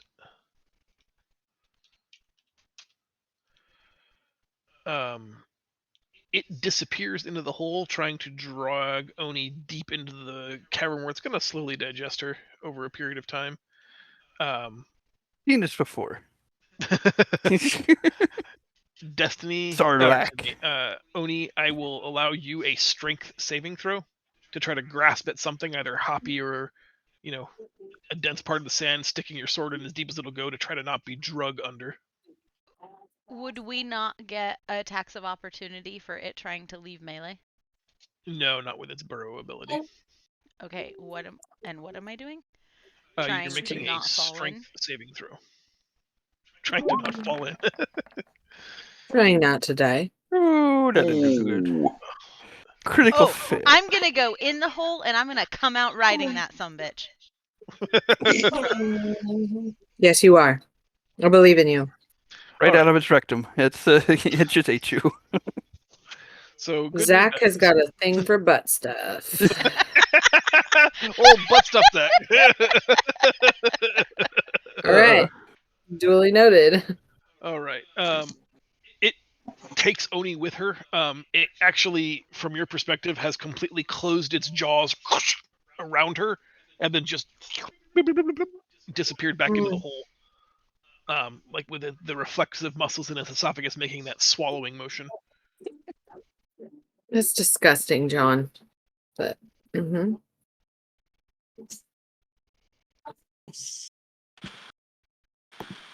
It is a monster. That just happened.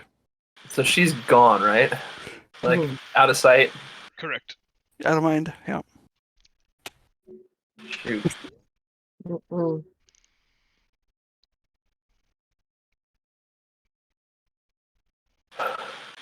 I'm gonna run down to the hole.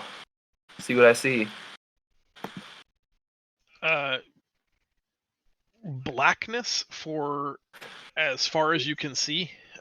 It has just left a deep burrowing hole.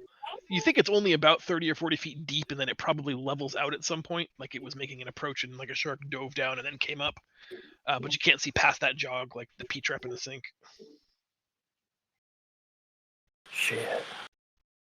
Shit. Also, you said you were running. I'd like you to make a stealth check with disadvantage. Stealth check with disadvantage.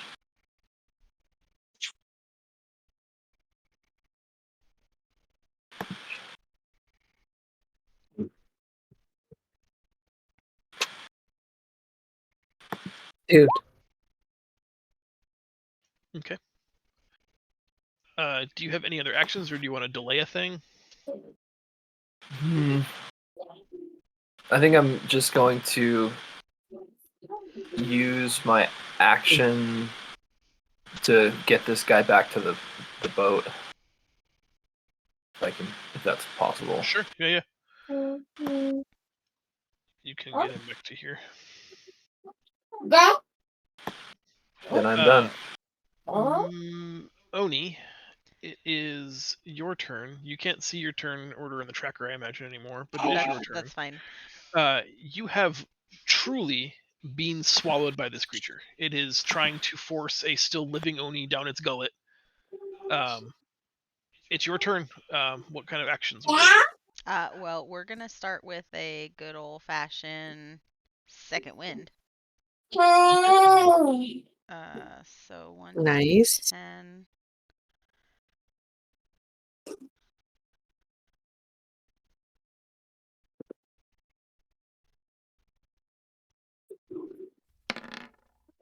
Four, and plus my level is 4, so I get 8 hit points.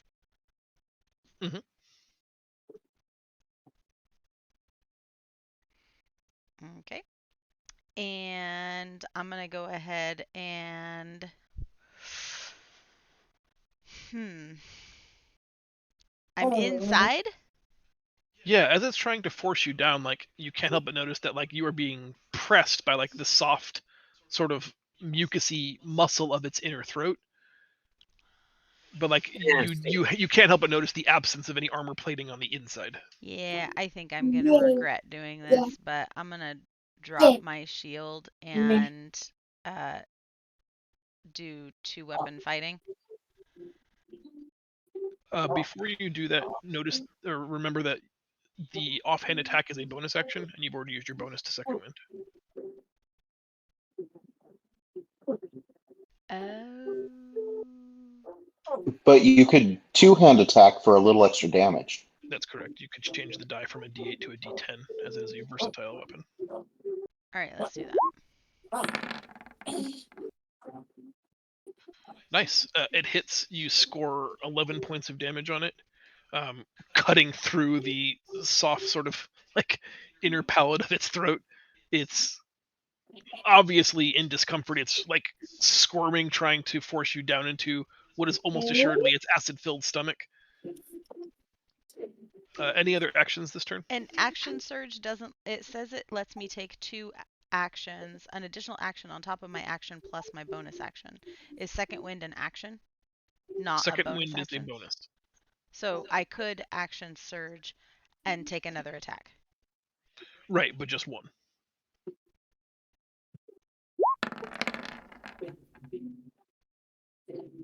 Another hit for 12 points of damage. It is starting to look, well, it's feeling to you like it's dying from the inside. You can hear it sort of moan, crying, deafened by the fact that you're both inside of it and it is underground with you. But despite your position, you feel like you're winning. Okay. I've at least bought myself a little bit of space in the gullet. At the end of your turn, I need you to make another strength dexterity save, another strength saving throw, as it's trying to like literally swallow you. It's trying to force you down its gullet. I'm gonna give this guy such bad acid reflux. Nope. Yeah, you plant your heels and like sort of chimney climb in his throat. No. You cannot. I shall not pass. Renan, it's your turn. More butt stuff. I shall not be passed.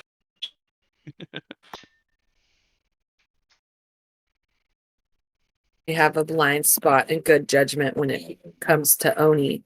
So I am just going to double move and literally just jump down this hole. Just jump in. I am an acrobat, so just remember, I'm proficient in this. In falling. What if I told you it was filled with water? If I How have- far would you swim? Bro? What? I said, what if I told you the hole was filled with water? How far would you swim? That's just rude. Zeke! That's just rude. Get your butt away from me if you're going to keep dropping bombs. Okay, sorry. What am I doing? I jumping. You jump. You fall about 30 feet. I will let you make an acrobatics check to have the falling damage. Yeah. Oh, whoops. Sorry. No advantage. You take 5 points of bludgeoning damage as the hole is deeper than you were expecting, and like you do one of those jumps where like your knees end up hitting you in the chest because of the compression. I'm catching my breath. Ow. Yep. Knock the wind out of you a little bit. About 30 feet ahead of you in the tunnel. Do you have dark vision? Why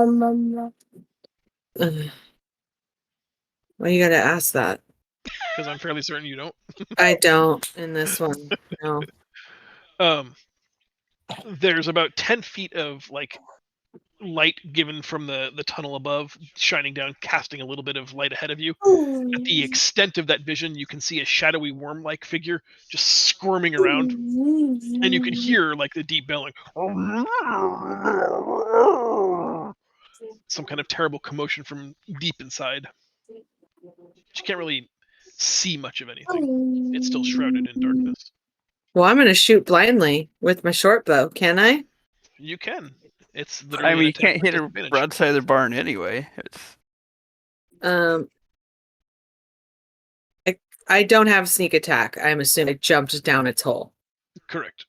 Okay.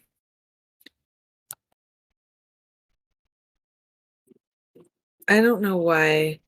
I'm sorry. I don't know why. You You're wasted terrible. your crit. Sorry. When I unclick sneak attack, I thought it would go back to normal. So clearly I don't hit because I'm blinded and can't see anything. Unfortunately, we have to take the 12, and the 12 does not hit. You're welcome. Any other actions? No, I guess you're good, right? I'm good. Am I good? No, but I'm here. That's where I But that's put where you use- myself. Yep. Draco. Crazy sister jumped down the hole. You can hear like a soft thud, and then the twang of a short bow, figured it missed. all happening in Rude. the vastness of that cavern beneath you. What do you want to do? I want to send my dude down there to see if he can try to grab her out, or go down into the hole and see if he can see the lizard to shoot, or the worm to shoot at him, the fire seed. That's the Do goal. you happen to know what kind of senses the spirit has? He has dark vision 60 feet. Nice. Then yes, you can flame seed the worm. Sweet. Flame seed.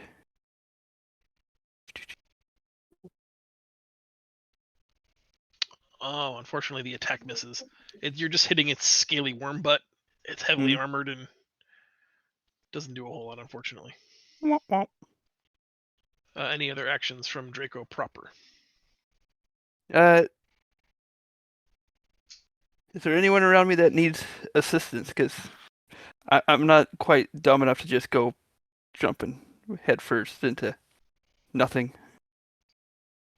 Anyone like right around me that needs assistance that I can help? Actively ignoring that comment. Can you teleport out Renan? Not since he shot. He can only do one or the other. He can either teleport or he can shoot flame seed. And Renan, I forgot to ask, can I get you to make a stealth check? That was me, right? I'm Yes, please. sorry. What did you ask? Stealth. At disadvantage. Thank you. Oh. Well, I'm going to just roll it again. Appreciate you. Mm-hmm. Don't do that. Please.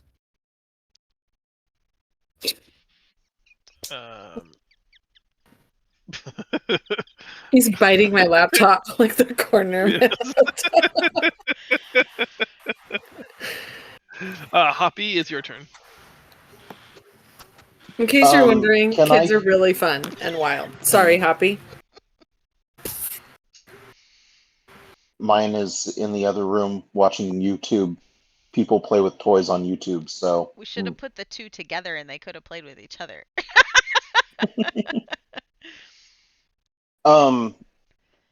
Can I climb down into the hole and poke it with my poking stick?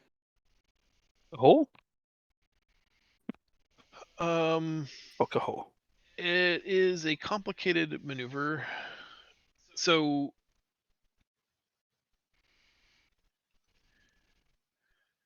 Or would I be better off jumping down? Please don't squish Renan. So here's the thing. If you were to climb down, you have a movement speed of 15, half of your normal move. So you would not be able to, in that scenario, climb all the way down and move and attack. You'd be able to get into base contact with the creature, but you'd be out of actions. Or, as you're saying, if you just jump down, then you'll have your move left over. Then you could be in contact and attack. But Well, I kind of need to get up there and be a don't tank. forget, So, we have the ability to delay actions.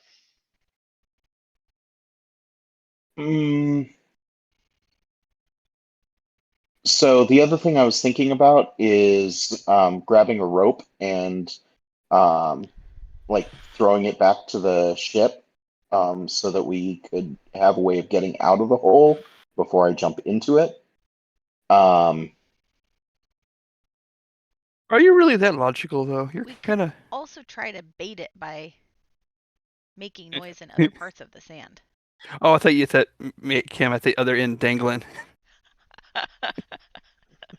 Do you like Hoppy's Minotaur going meat? fishing. You know what?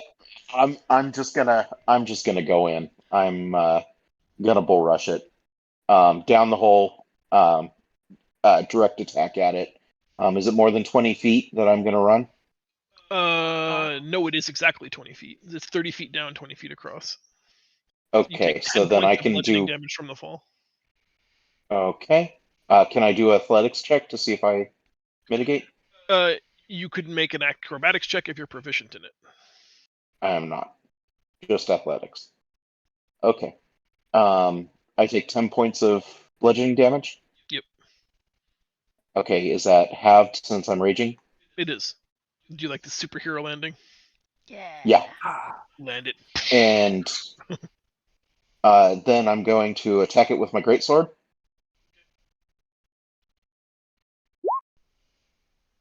Uh-oh. Roll on the critical fumble table for us. Yeah, Destiny closing her eyes. I was doing so well. Please don't kill me. I'm more worried about Renan. She was under him in the tunnel. No, I ran past her. Okay, good. Maybe. I hid. I can't see the result yet. 10. I got a 10.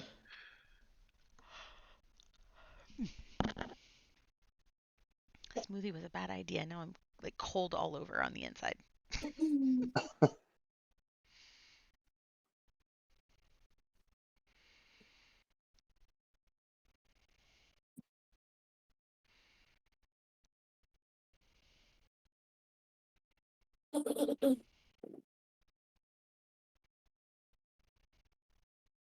I'm so excited to Go ahead, Michelle. see what the 10 brings us. No, I'm just excited to see what this 10 brings us. You rush into him with such force and fervor.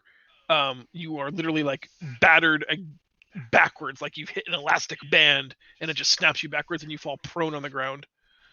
Oh, Until the So I end guess of that- next turn, your speed is reduced to 0.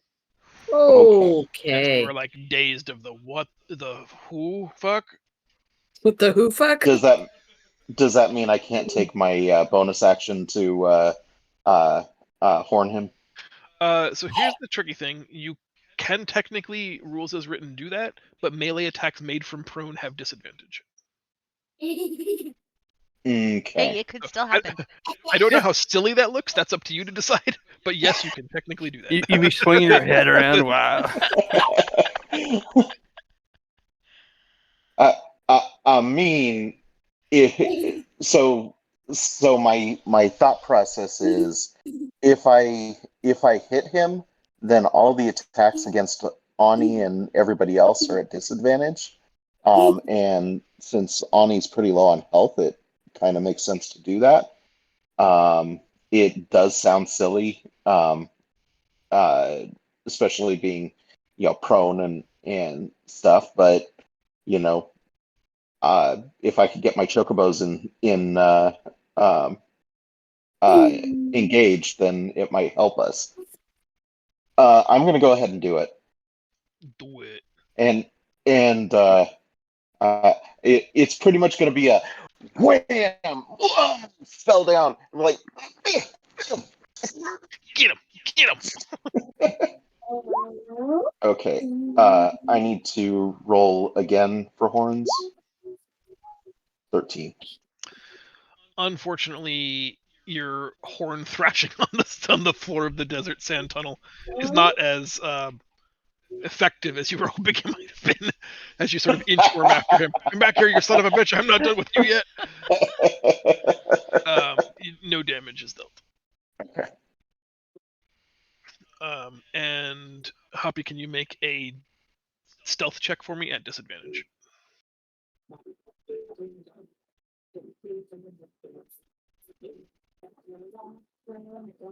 Ooh. Oh yeah. Oh no. Boom, boom. These rollies today is not in our favor, man. I know, seriously. I don't know. I did some Ugh. damage to him. Yeah, we know what you did. You have flame guys. Yeah, they're awesome. Cause I am a flame guy. Yep. You go are a flame. flame guy. Whoa. The earth in the cave begins to radically shift and shimmy. It's causing like sort of wakes, like a because sand isn't really solid, right? It behaves like a liquid in many ways. As this much force and energy is being applied downstairs, the tunnel is starting to ripple, and that means like the tunnel above you is starting to close as sand is being redistributed. It's starting just to kind of backfill. The giant worm moves away from the position that you're in and seems to be burrowing deeper underground.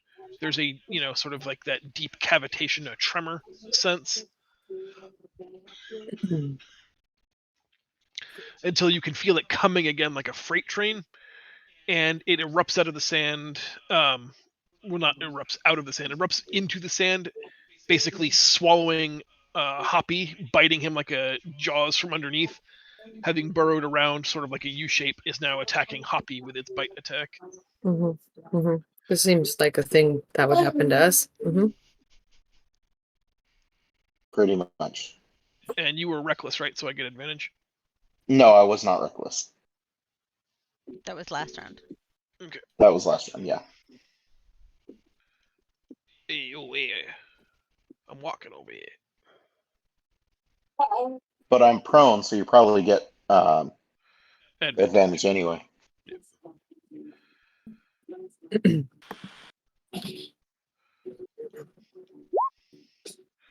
does a 17 hit? 17 does hit. You take Damn. 21 points of piercing damage. Half round down. Yep. Yeah. Yep.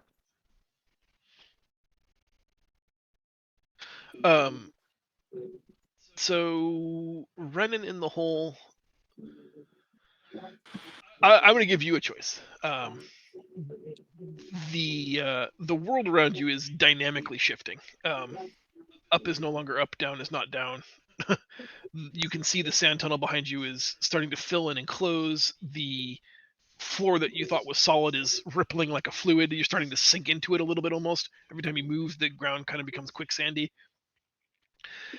There are two choices. I will let you immediately start heading out of the tunnel while it's still solid enough for you to climb out of, and attempt to ascend out of the tunnel before it's collapsed. Or conversely, as the sandworm begins to burrow its deeper hole at the beginning of its turn before it attacked Hoppy, I'll let you hold on to the sandworm as it tries to swim away from you, effectively like attaching yourself to it. Ride the sandworm! I'm riding the sandworm. Yeah! My Yeah, you dreams are coming true. All right, yeah, you stick a dagger just into the shell, knowing that where it's going, you're going, because you jumped into a hole to save your sister, and that mission isn't done yet. As it swims away, the hole is closed behind it, and you are just sort of inundated by this washing through a sand tunnel. It's chafing away at your skin, cutting, bleeding. It's gross. It's uncomfortable. But as it comes up out of the sand dunes again with Hoppy in its mouth this time, after it achieves about 12 or 15 feet, boom, you're back in sunlight again with it, your dagger still stuck in its side, riding it up out of the dune sea there. Yeah. This is a great moment for me. It is no, it is a monster. I lived. That was my turn. I just lived. It's not your turn yet. That was just Oh, the I decision understand now. the decision tree of what was going to happen. I'm just gonna fire with my longbow. Stay on the ship.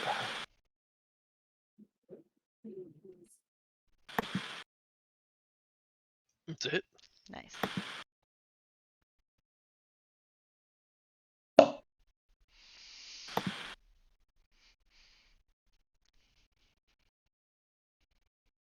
And I think that's it for me. Okay. Oni, it's your turn. All right, here we go.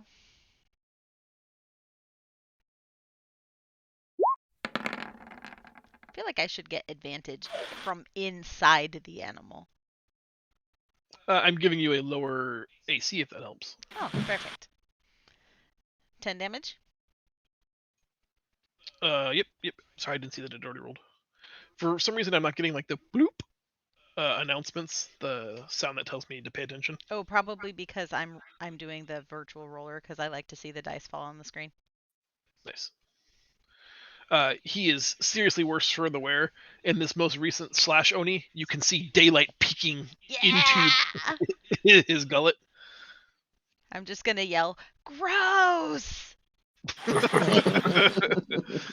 And then at the end of your turn, he's still just trying to, like force that almost unconscious muscle mechanism of just trying to swallow you. So Another one more strength saving throw. Okay.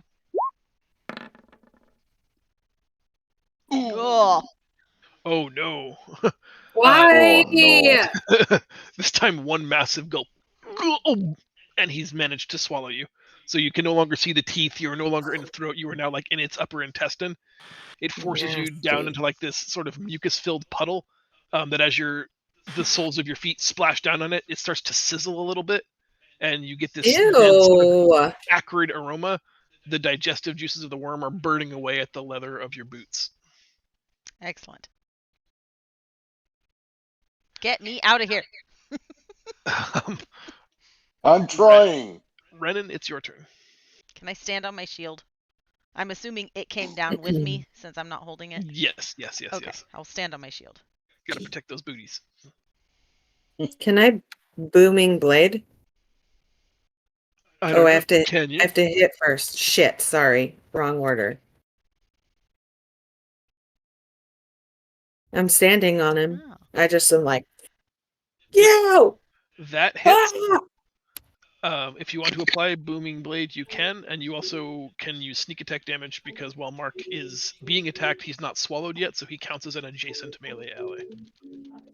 Ah! Fuck you, worm! Oh, Politrades you all day! 15 damage is enough to kill it. Renan, I feel what so does that look happy. Literally, as I'm just like, wait, can I narrate this? Did you Please say do. that? No, Okay. please. Yep. As I'm like bloodied and scratched and like one daggered, I just like booming blade my short sword and then just as hard as I can slam all the way and my fist I fist it Yeah! You little ahead. itty bitty fist. and I'm just like and let out a very guttural man noise as I'm like, Can I hear it? Does she cut down into if Oni the is stomach? dead, I will eat you. She goes berserker. Bitch, I mean, will I'm eat your little, babies. so I do. It's a very big action move and sound, but really, it's just enough to kill the thing. Nice. It sounds bigger than it is. I'm just a tiny teenager, A chihuahua. but I bite hard. No teeth, no teeth.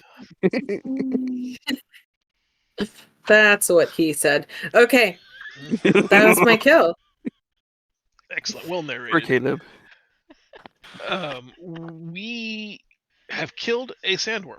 Congratulations.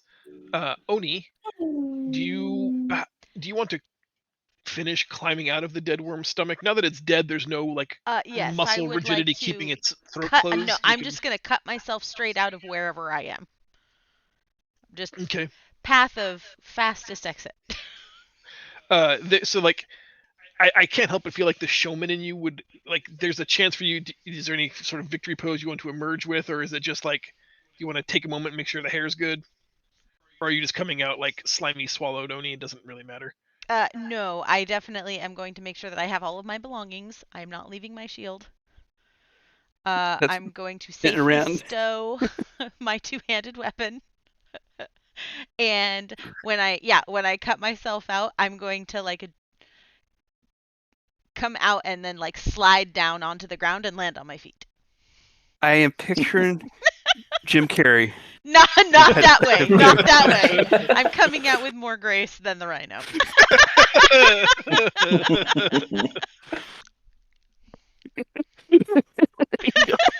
Yeah, I'm not doing Nice. that. Perfect. You definitely climb out of that as gracefully as any person could. Mhm. Cool. There is a giant dead sandworm that is like half stuck in, half stuck out of its emerging sand hole. You have a damaged sand barge before you. And the day is dwindling down to dusk. Heal me quickly. I'm What do you guys want gonna to do? use the hit die. That's one vote for short rest. Yeah, short rest Uh, works. We can take a short rest to regroup. And talk to the captain and Yeah, let's First talk mate to the about captain repairs. before we take a short rest. Okay. Ask him if they can handle making the repairs, if there's anything that he needs help with before we rest. rest. He tells you that his arm is broken and he's having a hard time breathing, so he's going to need some help, either getting him right or he'll need help repairing the ship. Okay. Out of everyone, is he the one most injured here that is needed? Yeah, tied with Oni's situation probably, but if Oni's going to short rest, she can take care of herself. Yeah, I'm good with the short rest because my periaptive wound closure doubles the hit dice or the points that a hit die restores. So I'm back. Well, I want to try to I want to try to set his arm, and then I'll cast some healing on him.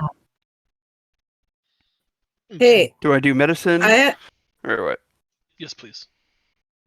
I have a stupid meta question. Go. There is not a place on like the front core sheet for spell slots, right? You just have to. Correct. There's that second tab. Oh my gosh, Ezekiel. Okay. Thank you. Sorry. He's like, look at him in my face. Go away. You're disgusting today. Boys, man. Why'd I have to have 3? Ugh. Okay.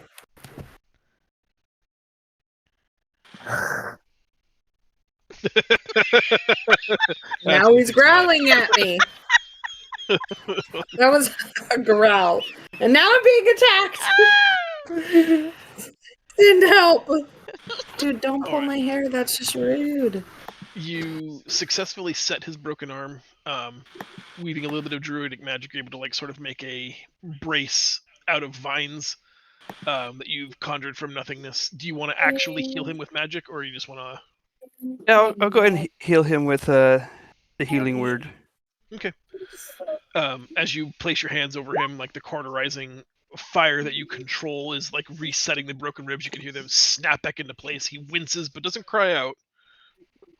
And in very short order, you've fixed him. Here you go. So now what can we do to help get this Is there up and anything running? of value that we can take from this body, or are we just moving away from this now and trying to get the If ship you back are running? trained in survival, you can make a survival check.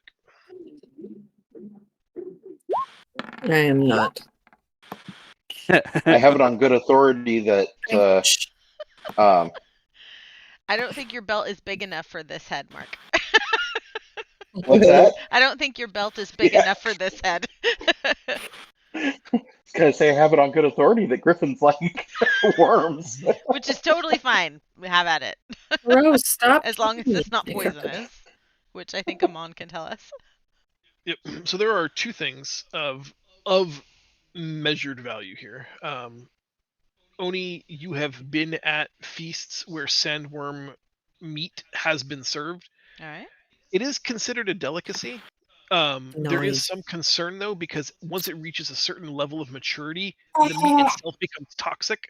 Oh. So the delicacy is kind of not in its taste, but in the fact that it's hard to acquire, and there's like that puffer fish kind of like, ooh, it might kill you. Let's make that a fun thing to eat.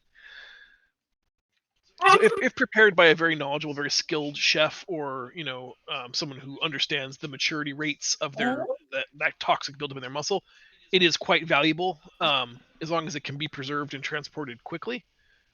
The other thing that Caleb knows is that if it is intact, they have a small secondary duodenum that is used in, believe it or not, like high-end perfume manufacturing, stuff for Pharaoh and his court. There are many things that get burnt and scented in the realms of high society, and they tend to not come from the most ideal places. So if that like musk sac that's attached to its secondary duodenum is not damaged, that could be worth a pretty penny as well. As long as that's not something I was attacking on the inside. Right. Okay. Do we have any idea of the age of this one? Should we prioritize one over the other, or do you want to just? Because we can't take. I'm the not whole down thing, for right? food poisoning, Yeah. so I'd rather take the Duodenum sack thing? than the All right. risk. Let's Yeah, sack it up. I'm gonna go in and take the sack and cut out a tooth for Nice. a necklace. Sandworm dagger. I Yeah. like it. Could be both. I'm gonna take some for the griffin. Is there any value off of its scales? Because you said that it had like armadillo scales for armor. Yeah. There are. I mean, it is a natural material that is like as dense as some hardwoods. So like, could you use it to make a wooden shield? Or equivalent, sure. Like, is it going to rival chainmail? No. But if you wanted to take a scale with you, I mean, I'm sure there's a creative artisan that can do something with it somewhere. I am under the impression that some of my shield may be a little worse for wear. So It's got character now, a little lilt in it. yeah, I'm gonna grab a scale.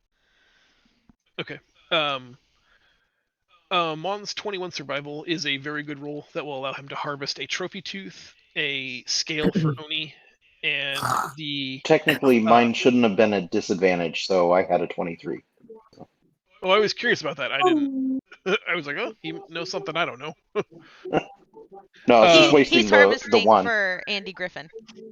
Okay. You guys find the duodenum together. It is still intact. No. So that could be worth something. If you want to add sandworm scent sack to your inventory. That way we'll remember that we can sell it to perfumers somewhere. I have it. I bet you Jade would be super into it. She's into kinky shit. How far in it were you? Wow. Did Amon touch it? That's what she would say. Yeah, trick answer. The answer is always all the way.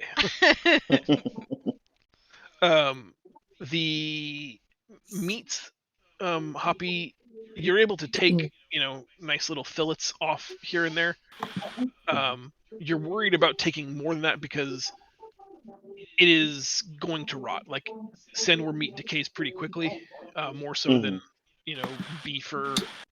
Just enough to train Andy. Okay. Sandworm snacks? Yeah, sandworm snacks.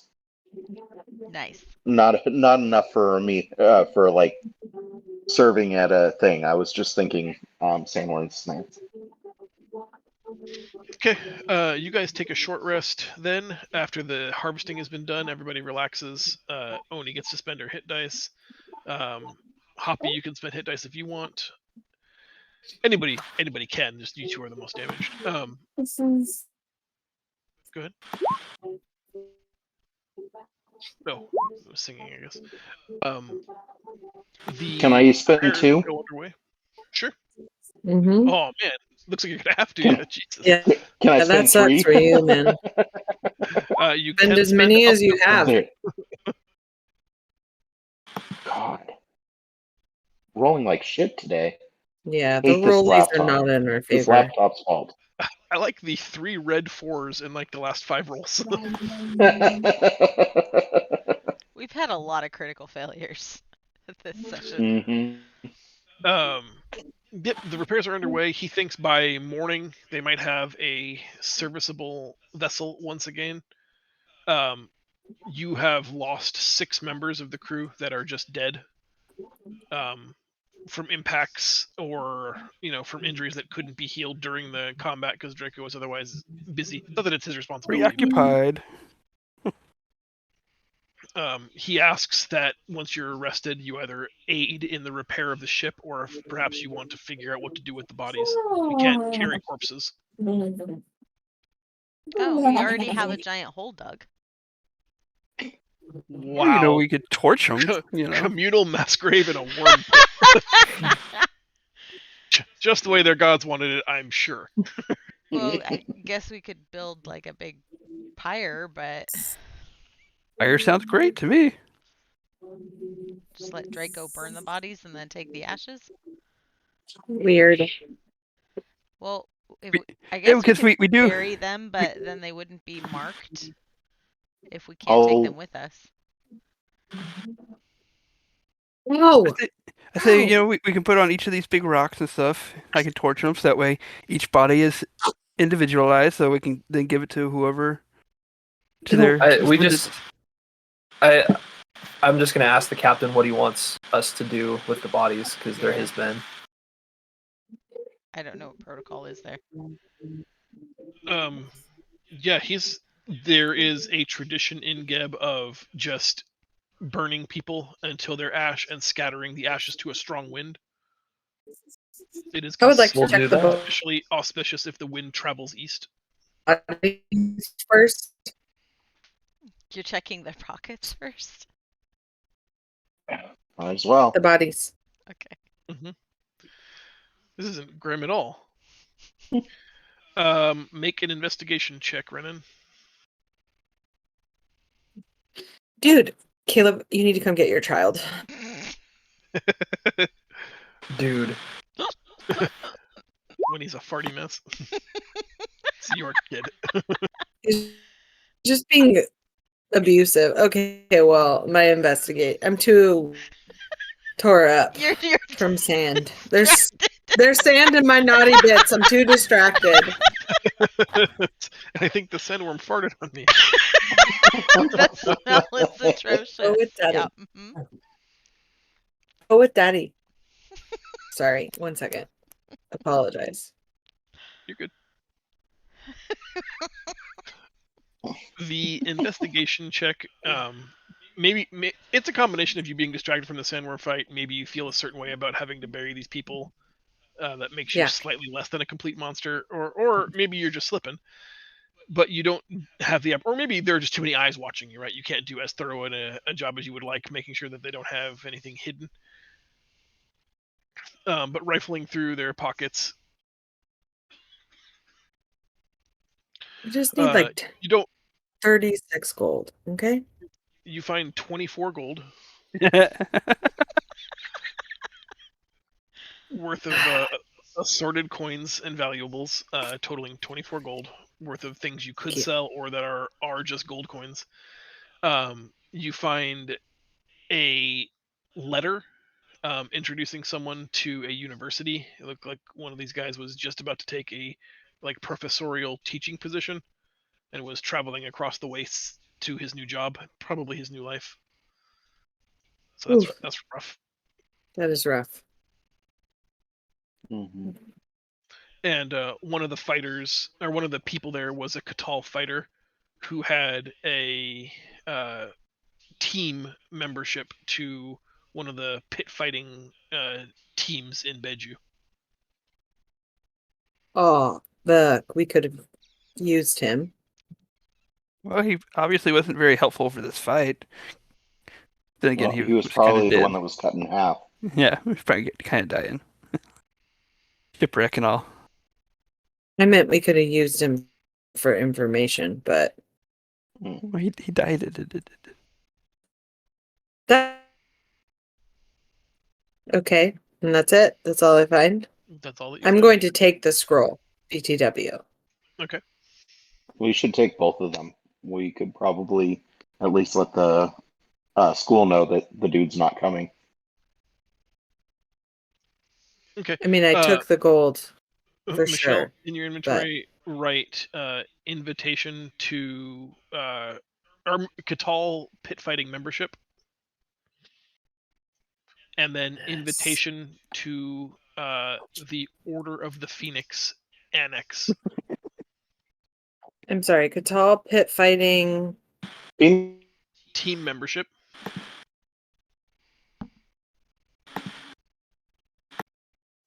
Hmm. He was apparently a signed member of a team called the Breakers. Hey, we could be the breakers. They might know. And there's a well-known school of arcane study based out of Heliopolis called the Order of the Phoenix. There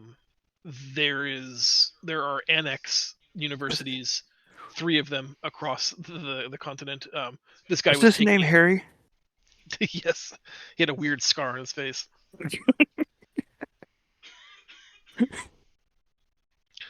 He was taking a research and teaching position at one of the annexes in Beiju. You're a wizard, Harry. Their sacred order, again called Order of the Phoenix. Okay. Wait, so shouldn't he So- rise again? He hadn't started yet. No. Oh.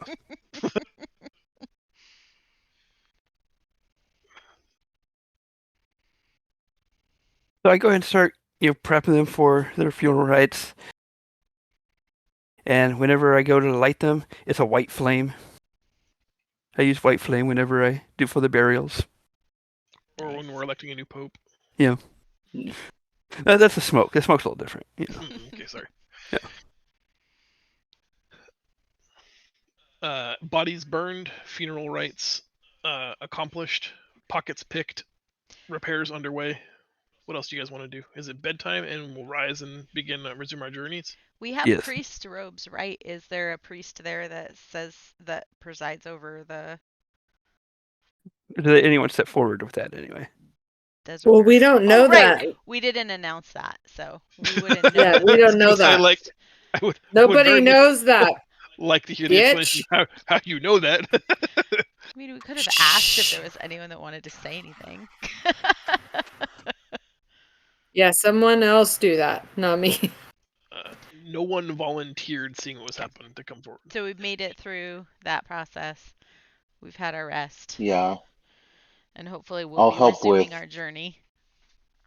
repairing the ship the best I can. Okay.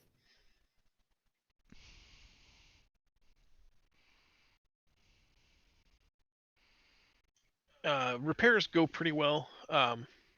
The wind is still tonight, so it's hard. It's easy to set the rigging for the mast together, but it's hard to know how effective it's going to be until you actually get a little bit of wind in the sail to make sure that it's all held together correctly. The mast is narrower than the previous mast. It's like a spare tire scenario where it's not quite a full replacement, but it's it's the best you guys can do. All that's left is to get a few hours of sleep before dawn, and then you can continue your journey west.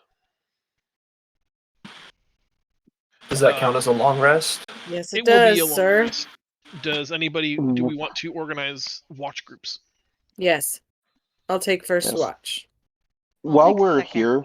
here, John, before we go to sleep, these rocks, is there anything special about them? They just rocks. I mean, I think most rocks are special, but Jeez.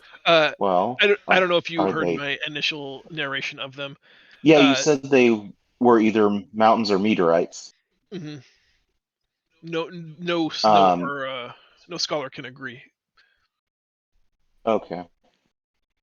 Would it be back? Here, It doesn't make sense for us to grab any. But you Okay. need a desert rock souvenir. Ugh. What if they're meteor rocks of bird training? My lucky rock. I'm gonna take a pet rock. I'm gonna get a pet rock. There you go. That's more your speed. Yeah. Yes. Let the griffin go. Enjoy your rock. Warrior speed right there. I don't know what I'm supposed to feed it. I put it in my inventory as pet meteorite mountain rock. In quotes, I hope. That was a pile of poo right there. All just petrified sandworm shit. It's getting real weird up in here. It was like a decidedly scatological session. Yeah. Nicely done. Nicely Huh? done. We She's not in everybody here now. goes to sleep. Who had second watch I tonight? did. Okay. That way I It could is- get some rest after being swallowed by a giant worm. Sure. That seems fair. Sun has dipped below the horizon, but there's still like just the littlest hint of light from beyond the horizon. But it's just dark enough now where you can start to see the entirety of the night sky in the desert. There's no source of illumination anywhere. You can see like the entire backdrop of the Milky Way galaxy. If not for the sort of tragic position that you guys are currently in, this would be romantic. This would be a beautiful sight to behold. And your captain is That better guy now. took us into an area we weren't supposed to be, and then he got himself hurt and completely decommissioned Right. for all of the excitement. He has lost my interest. Nice. He is no longer That guy. brave If and you wanna stoic. magic He was trick, just trying to save us. So pristine night, perfectly quiet, beautiful stars, Milky Way galaxy backdrop. It's a perfect night. You think about how few perfect nights you've had in your whole life, and honestly start to count them. When there's like a trembling, not of the ground, not at all like the sandworm at all, but like a deep reverberating in your chest, like when the bass is turned up way too high and powerful music, you can feel it thrumming in the inner cockles of your body, and you notice that tiny bits of sand on the wooden frame of the ship are dancing along the wooden frame. Nothing on the earth is moving. The ship itself isn't moving, but something is causing just this massive reverberation in the air all around you. And you can start to hear this kind of low tonal humming. It goes on for several seconds. And in the distance, far, far, far to the north of where you are presently, you start to see what looks like the rising of a sun. A brilliant light appears on the horizon. I'm gonna But there- throw pebbles at Amon and Draco and wake them up. I need extra eyes, Okay. and they're the first two that I think of because right now there isn't an immediate threat that needs to be smashed. So I'm not gonna get hoppy. And Renan just finished her watch, and I'm just gonna point. Mm-hmm. As the boys rise, you both immediately can feel that reverberating in your chest, like something. It's like the universe itself is trembling. Everything's small and minute. The air itself seems to shake. There's almost this sort of opalescent, not caused by heat, but from like vibration of the air molecules itself that make the horizon look shimmery and reflective. You can see the light that Oni was pointing out. It does look like a rising sun, but that's coming from entirely the wrong cardinal direction. You have the briefest of moments to sort of conjecture as to what it might be, when suddenly the world around you, the silence of the night, is pierced by a booming sound, and a pillar of light streaks all the way up to the heavens out of the horizon line. Looks like this. Oh, I have the power. By the power of Grayskull? Oh, I don't think my Yeah. audio worked. I heard a Oh, I heard heard it. a little boom. Sweet. That's the sound effect. Mhm. It lasts for about 6 seconds, and then vanishes. We should go check that out. Roll initiative. What was that? Never seen anything like that. What?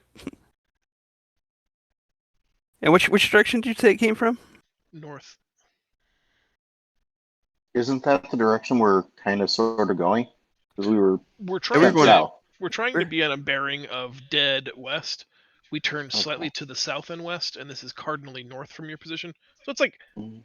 90-ish degrees to the right of our initial heading when we started traveling. Okay. Where noon Okay. rest is? No, Or Noon no? Rest is to the Okay. east behind us. Okay, perfect. Is the Fiona- captain awake?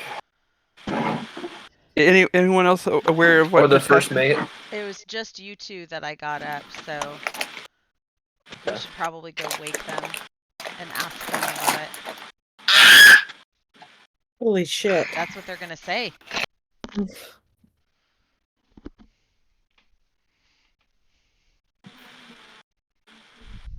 Ah, I- a I sky would've- beam!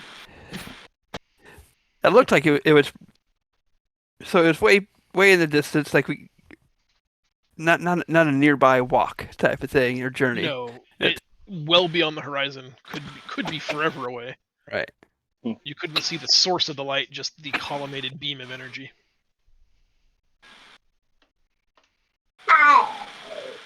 I think we should just go back to bed and ask the captain and first mate about it in the morning. I thought you were gonna say like, let's just pretend this never happened. Out of sight, out of mind. Everyone needs their rest right now. Alright, then I'll finish. I don't my think we're in any danger. Draco, I'm not if you saying- agree. I'm not saying alien, but I'm not saying. not saying it. Yeah, exactly. If you agree, I'll just finish my watch then, and we'll discuss it with the group in the morning. Yeah, sounds good. That looked like Yeah. it's way far off, but yeah, we should check that out later.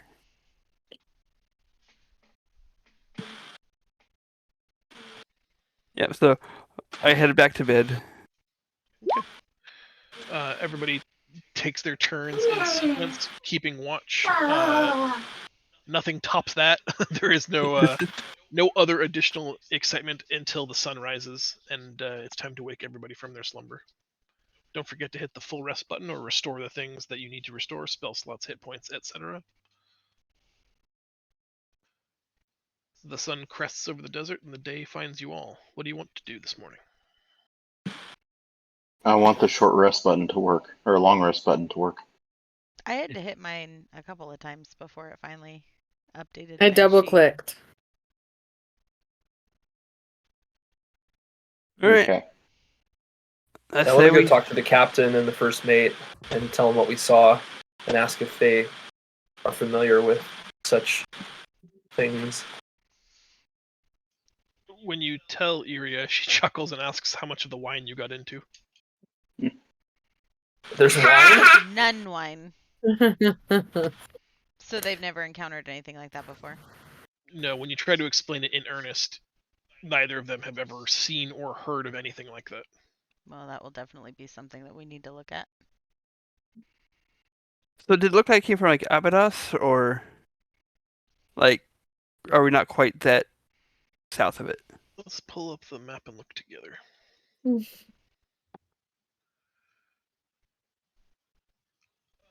No, you are presently north of Abydos. Okay. North, like we're somewhere between a line north of Abydos on our way to Beiju.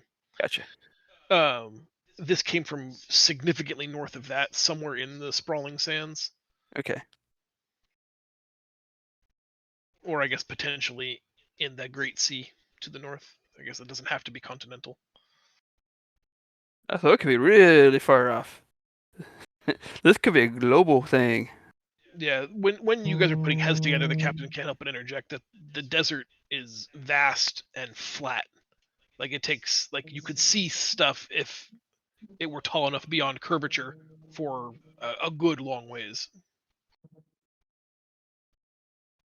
All right, this is something we should keep an eye out for the future. But I say we go ahead and see if we can get this the sales going. Let's get the hell out of here, man. The faster we finish this travel, the better. Okay. By the way, do we get reimbursed for Our Seriously, delay. where's our pay for working as part of their crew and bailing them out? He says if we survive all the way to Beiju, we can talk. All right. There you go. No sense in giving money to a corpse. No Says sense in the not. guy who was mostly dead to the lady who was not and got eaten by a sandworm. Yes, that's his point. one of us got eaten by a sandworm and one of us didn't. I'll hold on to the money. Still like my odds better. Well, whether through act or omission, one of you ended up in the stomach of a sandworm. Intentionally. That is more concerning. He likes them big. It's I like them big. I like them chunky. Ah. All right. Is the worm's name Mojo Mojo now? Mojo, yep. Yes. The repairs work. The sand barge is off to skimming along the sands. You have that, like, one of you, maybe Draco, says that it seems to be going even faster than before, until the realization that you are 6 people short. the wait till less. That might be why it's faster. Ouch. Then it goes back to just like solemn faces and silence for another hour. Is this a good place to end our session? I think it is. I think Yeah. so. With only 7 minutes left, I think so. Yep. We'll pick up here on our journey further west, keeping in mind that there are aliens to the north, probably somewhere. Mhm. Seems right. They Definitely. built the pyramids. That's. I'm not saying. I'm just saying. Is everybody good for next weekend? Let me check. I actually may not be.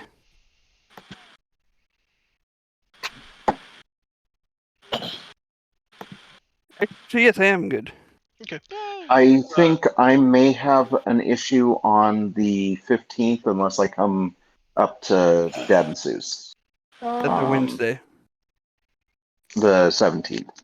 The 12th. That's a and The Friday. weekend Friday. of the 17th. Okay. Oh, the okay, 19th. the 19th. Yay. Thank you. Yes, the 19th. Margaret's going to be out of town that weekend, so Okay. I either need to be up there or I'll be trying to play with Mathis, and that doesn't work so well. On April 2nd, I'm not available. Okay. Is that when you're going to Oregon? No, I'll be in Seattle for that one. Oh. Uh, Oregon's this week. Oh, fun. I leave on the 8th, get back on the 10th. Nice. Please tell Nick I said hello. Will do. I'll make fun of him too. Tell him he's old, he's ugly, and nobody in the whole goddamn world likes him. That's right. Oh, no.